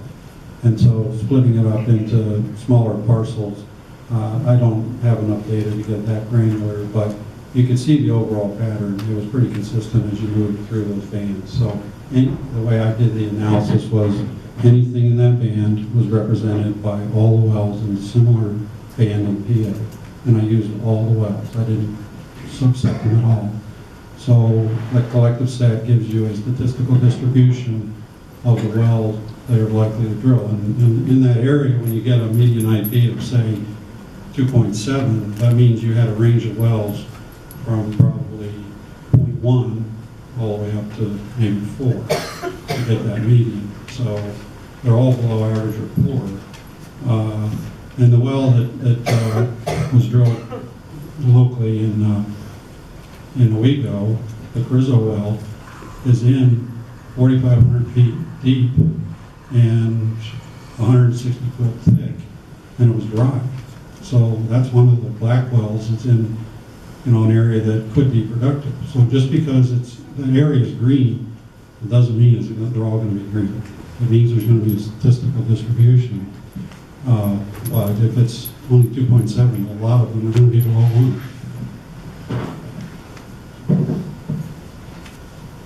Another question in the same class of, is it going to happen to me? We live 5 miles from the Pennsylvania border at the foot of a hilltop that is equal in elevation to the Binghamton Airport. Would drilling in this area likely occur on a multi-acreage farm and logging operation that has signed gas leases? Get out your crystal balls, guys. That's really what it takes. With what you described and the statistics, you'd have to bet that somebody would try to drill that area. But it's a statistical chance. But the chances are better there, high on the hill, closer to Pennsylvania. It's a little bit better. Okay, we're getting into some really interesting technical questions now. So here you go, guys. Can you discuss gas frac technology? Good, bad, or irrelevant? Do you have a specific technology in mind, or just general high-volume hydrofracking? I think by gas frac, they mean fracking with gas as opposed to liquefied propane, butane. Okay. If it's propane fracking that you're talking about, it has been tried. There's a Canadian company that does it. There was even talk of using it on one of the test wells over in Otsego County, which never materialized. Two problems. One is it's expensive. The other one is that there are safety issues. It has to be operated remotely. The personnel have to stay far away from the well site. Everything has to be piped. So it really hasn't taken off yet. Okay, another technical one. Do setbacks really matter if the drilling is done horizontally in terms of calculating the sweet spot area? Okay, I should have clarified that better. The setbacks are surface restrictions only. You can drill under the setback area. So just because it's green or green or brown or blue on that map doesn't mean you can't drill under it. It just limits the number of square miles that can be used for a well pad, because the well pads have to be spaced out in 640 acre spacing units. So the 753 is the maximum number of 640 acre spacing units that could be, a well pad could be located on. But then you can drill out underneath all of those areas once you're below, as long as you're below 2,000 feet, which is the only vertical restriction to the north. Right? So setback is a surface restriction only, not a drilling restriction underground. Does the fracking process increase biogenic methane emissions, and how significant are these emissions in terms of global warming potential? Told you they were going to get technical.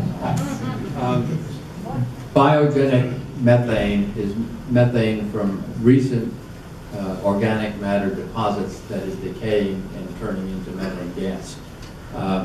If you look at the DEC well database, you will almost always see some gas in the very top layer, and that's the biogenic methane. All that drilling does is let some of that come up, and it's something that the drillers watch for in the surface area, because too much methane coming up while they're drilling through it, it can be hazardous. But probably not releasing a huge amount just by that.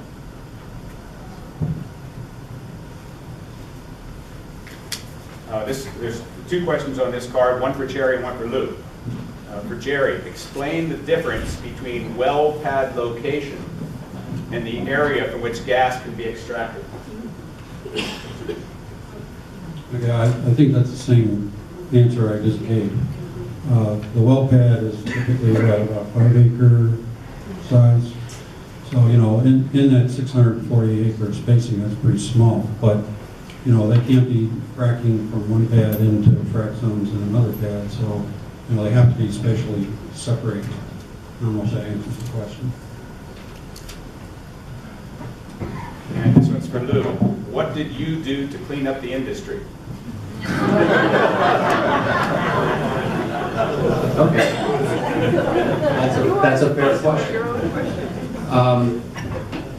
One of the things that Mobile did in my last several years was we pushed harder on holding individual managers responsible for their environmental health and safety statistics. So if a manager had too many oil spills or too many injuries or things like that, their bonuses were docked. I'll give you a big example. One year, Mobile Canada really did a horrible job on their accidents and their spills, and I docked all of the managers paid 20%. So when you're in a senior position, there's not much you can do about turning the valves, but there is something you can do about sending a message that you've got to operate safely. Can you describe compulsory integration? Yes. Let me start by saying that New York's compulsory integration law is more severe than any other state. If a leaseholder controls 60% of what is required for a spacing unit, a spacing unit is the amount that you need to drill either one well or multiple wells. If you control 60%, you can force your neighbors into it. There are different provisions on how it works, but the neighbor can either join into the well, he can object and be mandatorily integrated, in which case he doesn't have any liability, but if he gets in and participates in some way, he would be liable for any problems that were associated with the well.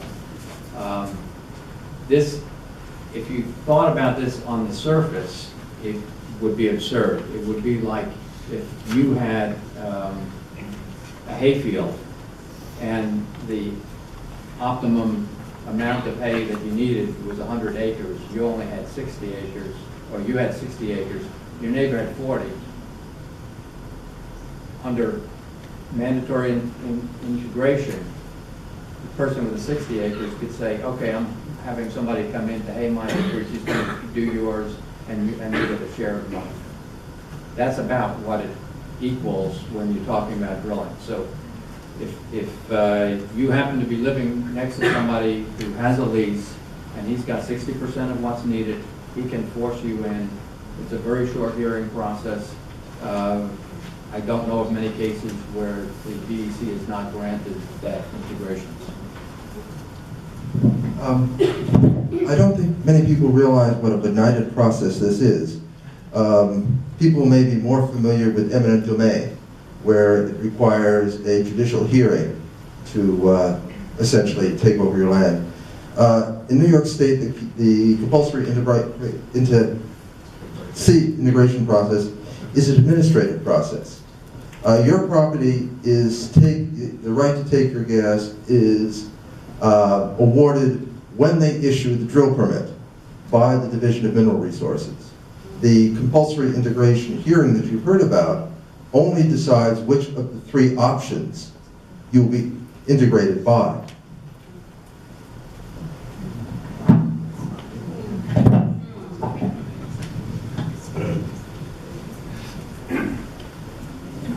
Just let me add to that. Most other states, instead of 60-40, it's you need 85 and you can take 15. And most other states rarely do that. They usually do it on a cooperative basis. People that I know in Texas say it is just rarely used there. Okay, still continuing some of the technical questions. When well production tapers off, can the well be re-drilled for more production? And if so, is this done often? The answer is yes and no. It could be re-drilled. That is very expensive. And it is done very rarely because it would be very expensive. There are things called workovers where if a well is not performing, you might go down and clean it out.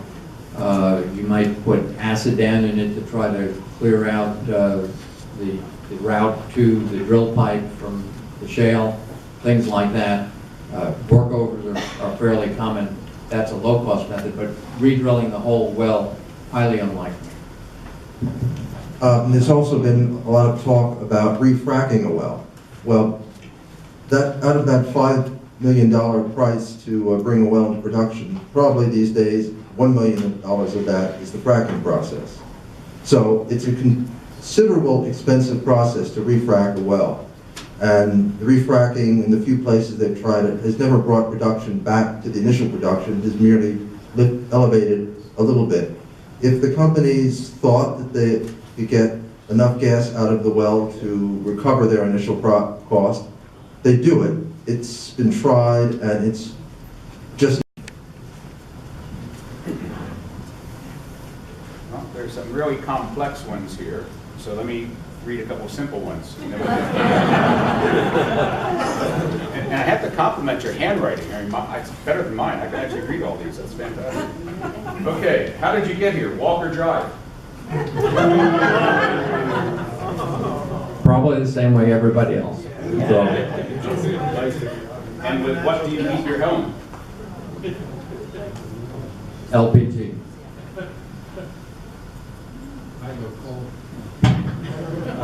Combination of oil and wood. straight wood.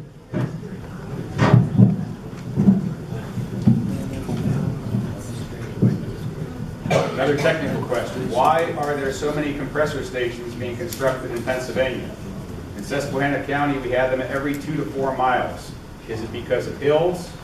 And how many wells are serviced by a single compressor station and dehydrator? There may be some confusion of what those plants are. The dehydration plants and things like that dry out the gas before it goes into the pipeline. So in New York, you pretty much have to dry it out at the well site. In Pennsylvania, it looks like they're bringing gas together and drying it out in a central location, which is fairly common around most of the country.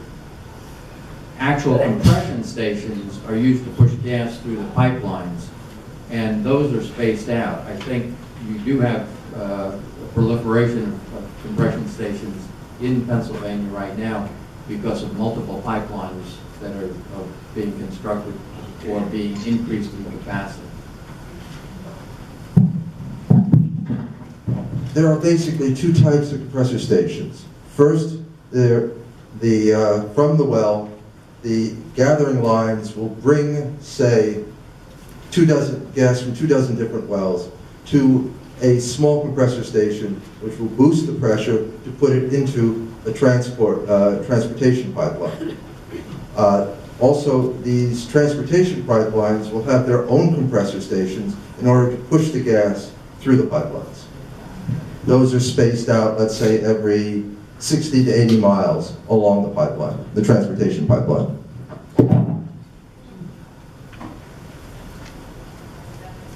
Let's stay on that topic of compressor stations for a while.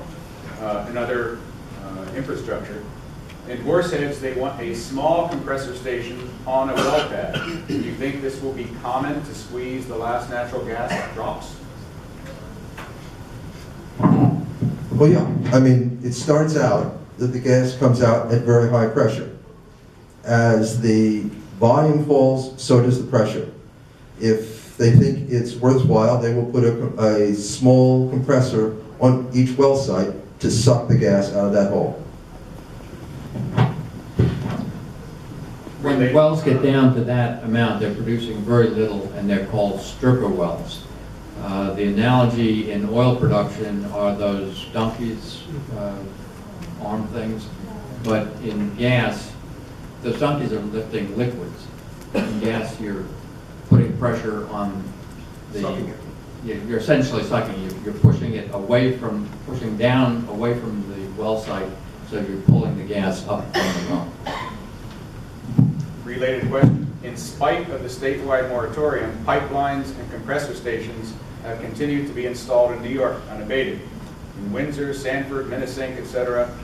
What does this signal for New York future areas to be drilled or transportation of gas from Pennsylvania? Oh, I'm sorry.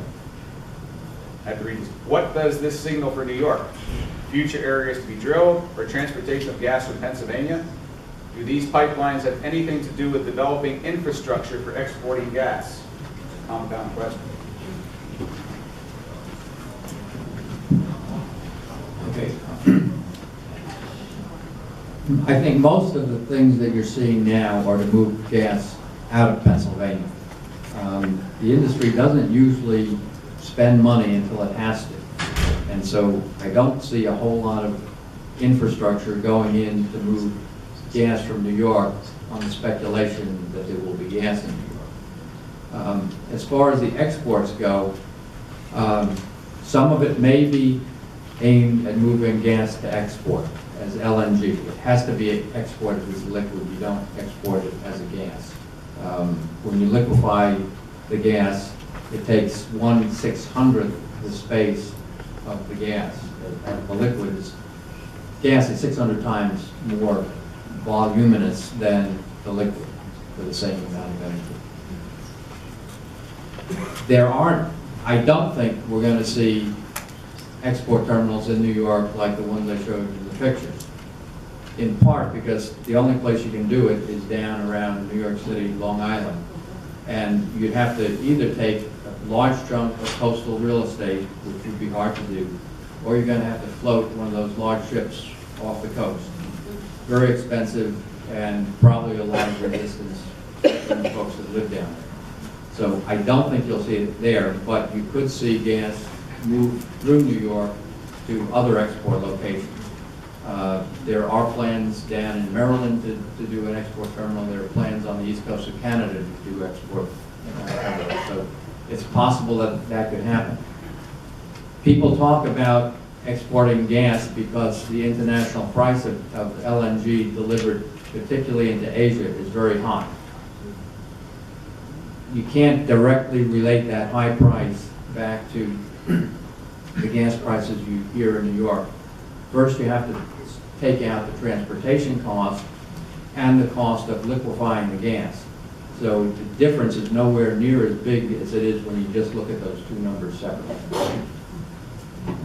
In the near term, probably most of the pipeline infrastructure in New York is going to be used to move the gas from Pennsylvania, where they're producing it in overabundance, to New England, which they are sorely in shortage of. You've probably heard that the current price of gas is around $4 per 1,000 cubic feet. Well, the pipelines are so constrained that in Pennsylvania last summer, it was going for 50 cents a 1,000 cubic feet because they couldn't ship it out. Just in this last cold snap in New England, the spot price was going for something like $80 per 1,000 cubic feet. They badly need pipelines to go through New York's, to connect the fields in northeastern Pennsylvania to New England. And probably in the near future, say the next 10 years, all that infrastructure is going to go to feeding New England. Luke, you ready for a double dose? What was the most compelling fact convincing you to want fracking banned in New York? Okay. When I retired, I was determined not to do anything with oil and gas. And that was in 2000, and several years later, people that knew I had worked in the industry asked me about the possibility of drilling next to the lake that provides drinking water for Cooperstown, where I live. And my initial reaction was, first of all, that methane was probably a cleaner fuel than other things, so it was probably okay, but that drilling that close to the lake didn't make any sense. I couldn't imagine anyone would do it, so I said I'd look into it. When I started digging in, I found the DEC's regs to be, and the S guys, to really be inadequate, weak, less than many other places, not enough oversight, all kinds of problems. So my initial concern was water quality, and then when we started seeing the way Pennsylvania was overrun in some areas, I was concerned that that kind of extension into New York, and having some knowledge about the boom and bust cycle of drilling, I thought that was a problem. More recently, I'm really concerned about the leakage of the methane. Methane is a much more potent greenhouse gas than carbon dioxide. And as I said while I was talking, if you burn it, it's great. If you burn it all, you get carbon dioxide, you don't get soot, you don't get nearly as much CO2 as you do from coal. So that would be fine. The trouble is, it leaks in the fields. The National Oceanographic and Aviation Administration has flown planes over a number of fields, and they show between 2 and 17% gas in the air compared to the production level. So 2 to 17% of methane escaping into the air. Along the pipelines, we know there are leaks. There are photographs, like I showed you, of many places where things are leaking. We know there are leaks in the cities. If you had asked me 2 years ago how much methane I thought was leaking, I would have told you maybe 1 to 2% maximum, but it's way, way higher than that. And it's having a much bigger impact on global warming now than, well, I think it's been having it for some time, but it's having much more than anybody realized, and I don't think the industry even realized it was as bad as it is. So I would say right now, my big concern why fracking should be banned is the methane impact. I think there's still big problems with disposal of waste, with water quality, with those things that many people have been talking about for a long time, but I think the climate impact is the worst. Okay, again, we have 13 more questions here, and that's it. We're going to be here for a while. Again, I'm trying to group them into similar categories. So this is a category where people are expressing some concern from an environmental point of view. What recourse do I have if my neighbor's gas well drilling ruins my water well?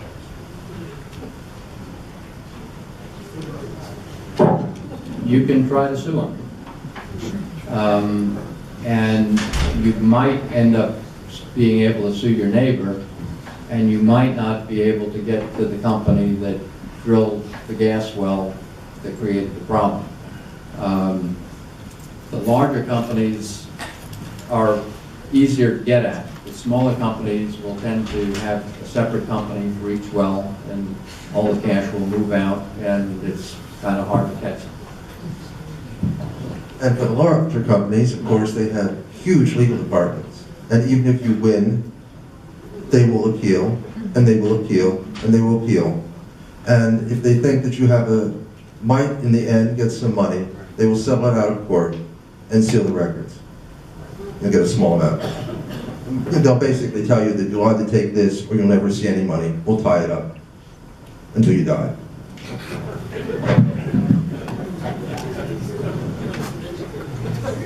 It's been some time since I've heard mention of much of Broome County land exuding radon gas. Is this still believed to be deleterious to human health? And is there any impact on the release of radon by the fracking process? Well, yes. I mean, black shales are known to be more highly radioactive. In fact, that's when they send instruments down into the well in order to locate the shale layers. One of the most reliable indicators is the radioactivity of the rock. The radon is perhaps the most dangerous of the radioactive products. It's a gas. It gives off alpha radiation, which is not very penetrative. If a few feet of air, dead skin, paper, will be more than enough to stop this radiation. However, they also deliver a fair amount of a wallop when they do hit. And if this gets into the body and it's able to impact living skin, it is very cancerous. So if you breathe the radon or if you drink the water that contains the radon, yes, that would be very poisonous. But the decay, the half-life of the gas, that's the time that it takes the gas amount of radiation to decrease by half, is only about 4 days for radon. So probably the people who stand just the greatest risk from radon are the people who are actually working at the well site. What can those of us living in the possibly productive area, indicated by Jerry, in the $5.15 to $5.35 range, now you have your area associated with dollars.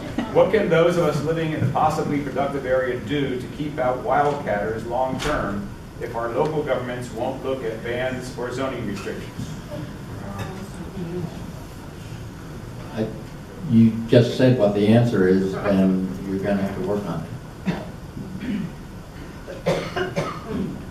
I'm going to give you guys a break. I'm going to answer the next one. Are existing vertical wells likely to be fracked if the DEC allows it? Virtually all wells, oil and gas wells in New York, have been fracked. I want to clarify that finally, once and for all. You can't get oil and gas out of just about anything without fracking it. So vertical wells are fracked.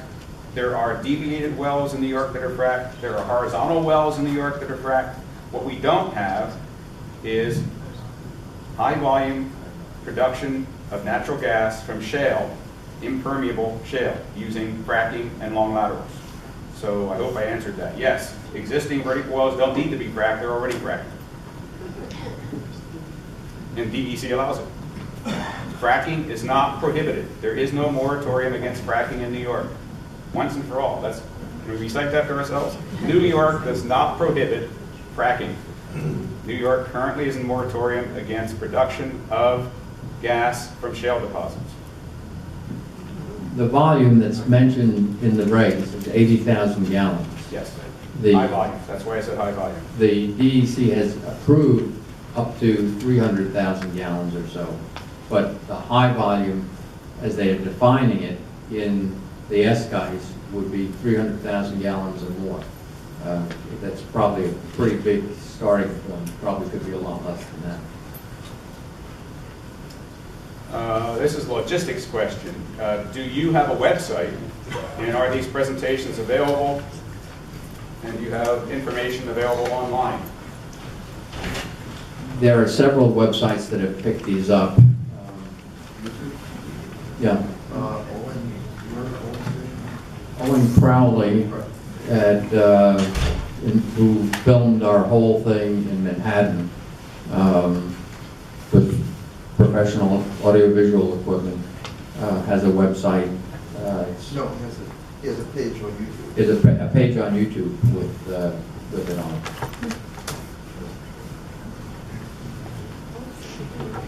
Can you comment on the drilling method that does not use hydrofracking liquid with its proprietary formulas?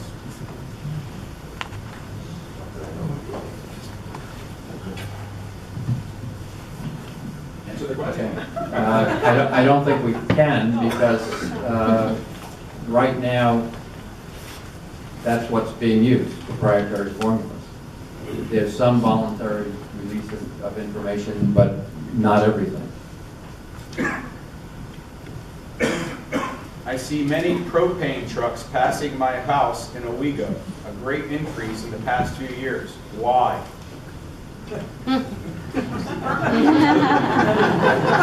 Somebody's buying propane. I don't think it's anything associated with fracking. There was an article a while back in the New York Times that said this whole industry is being supported by junk bonds, indicating it could all collapse. What do you think?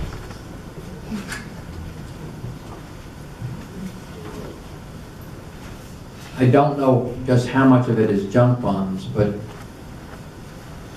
people probably remember the up and down of Chesapeake and the problems that their CEO had, where he really hyped their leases and a few wells and made everything sound really rosy, and borrowed a huge amount of money in order to buy more leases.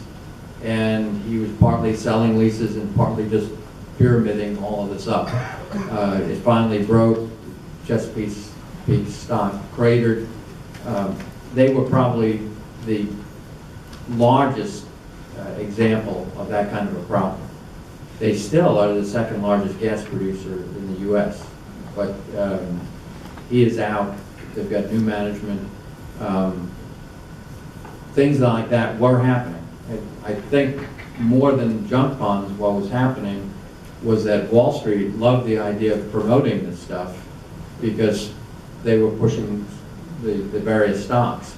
And then when things started falling apart, they got on the other side of it, and they brokered mergers of companies that were going under with those companies that had reserves of cash, and Wall Street got in the middle of that and took big fees. Questions are getting a bit more complex, so stay with me here. We would like to suggest that we initiate an effort to develop our agricultural base to produce feedstock for producing biodiesel fuels and ethanol. Globalization has taken jobs from agriculture in the same way it has taken jobs from manufacturing, but New York State's economic development plans do not assist that section of our community. Why? Our resident landowners deserve assistance too.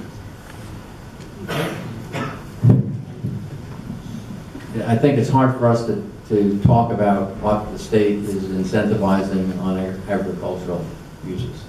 They should be doing more, but just don't know what or why. I think just a couple of months ago, they released the governor's energy plan for New York, and it's just shot through with using natural gas at all levels.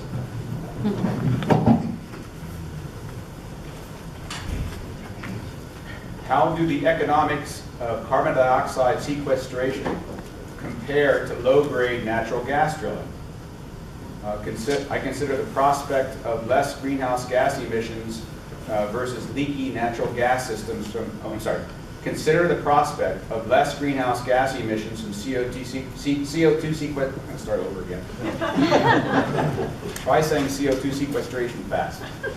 How do the economics of carbon dioxide sequestration compare to low-grade natural gas drilling? consider the prospect of less greenhouse gas emission from CO2 sequestration versus leaky natural gas systems? Wow.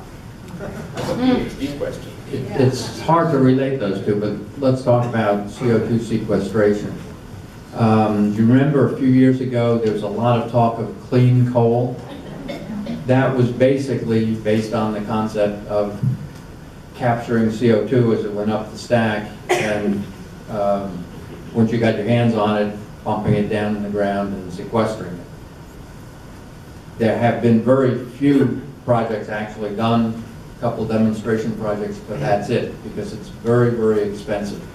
And it doesn't capture all of the CO2. It only captures a portion of it. So at this point, it doesn't look like it's a really viable alternative. Yeah, carbon sequestration is largely a fraud.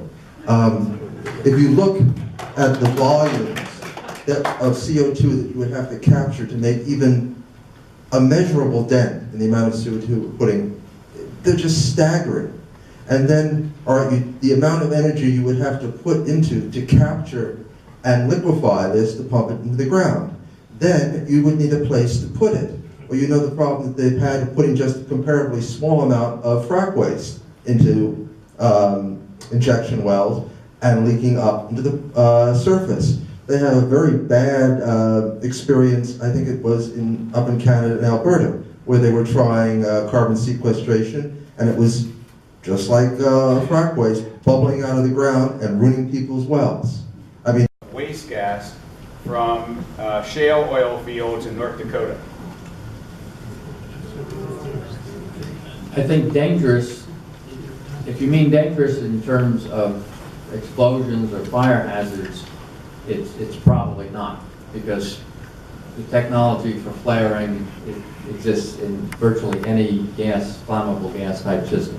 You have to have a flare as a safety device, if nothing else. If they were not flaring that and venting it to the atmosphere, it would really be horrible. Because then you'd have pure methane going up, which is way worse than carbon dioxide. What surprises me is that it is being allowed by the state of North Dakota.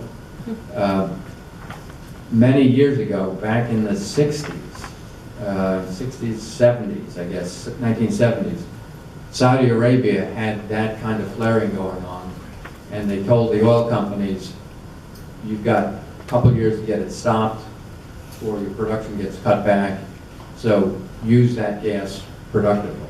And North Dakota is just rushing ahead to pull oil out and flaring the gas in order to get at the oil, and wasting an awful lot of energy and putting a lot of CO2 up in the air. Okay, last two questions are closely related. First one, Mr. Ingraffea, what do you heat with? Well, until recently I didn't have a choice, but my wife and I made a decision a year ago, so anybody's invited to come see the construction of our passive home. We don't heat with anything. Our passive home, by definition, means there is no external energy source required to heat or cool the house, and the home has no gas line and will never pay an electricity bill.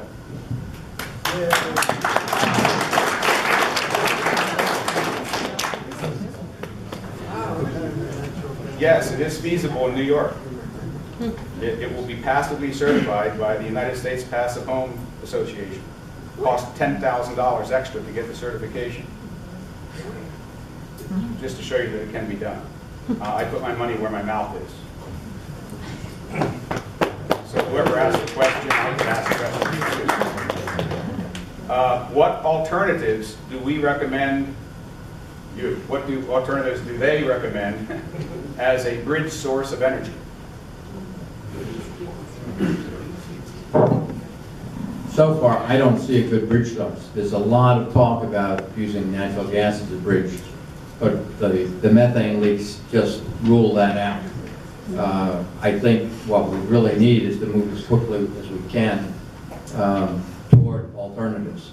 And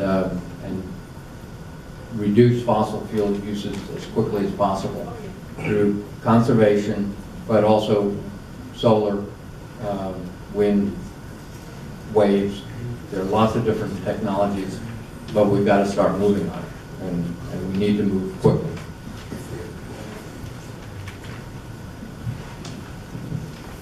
Okay, well,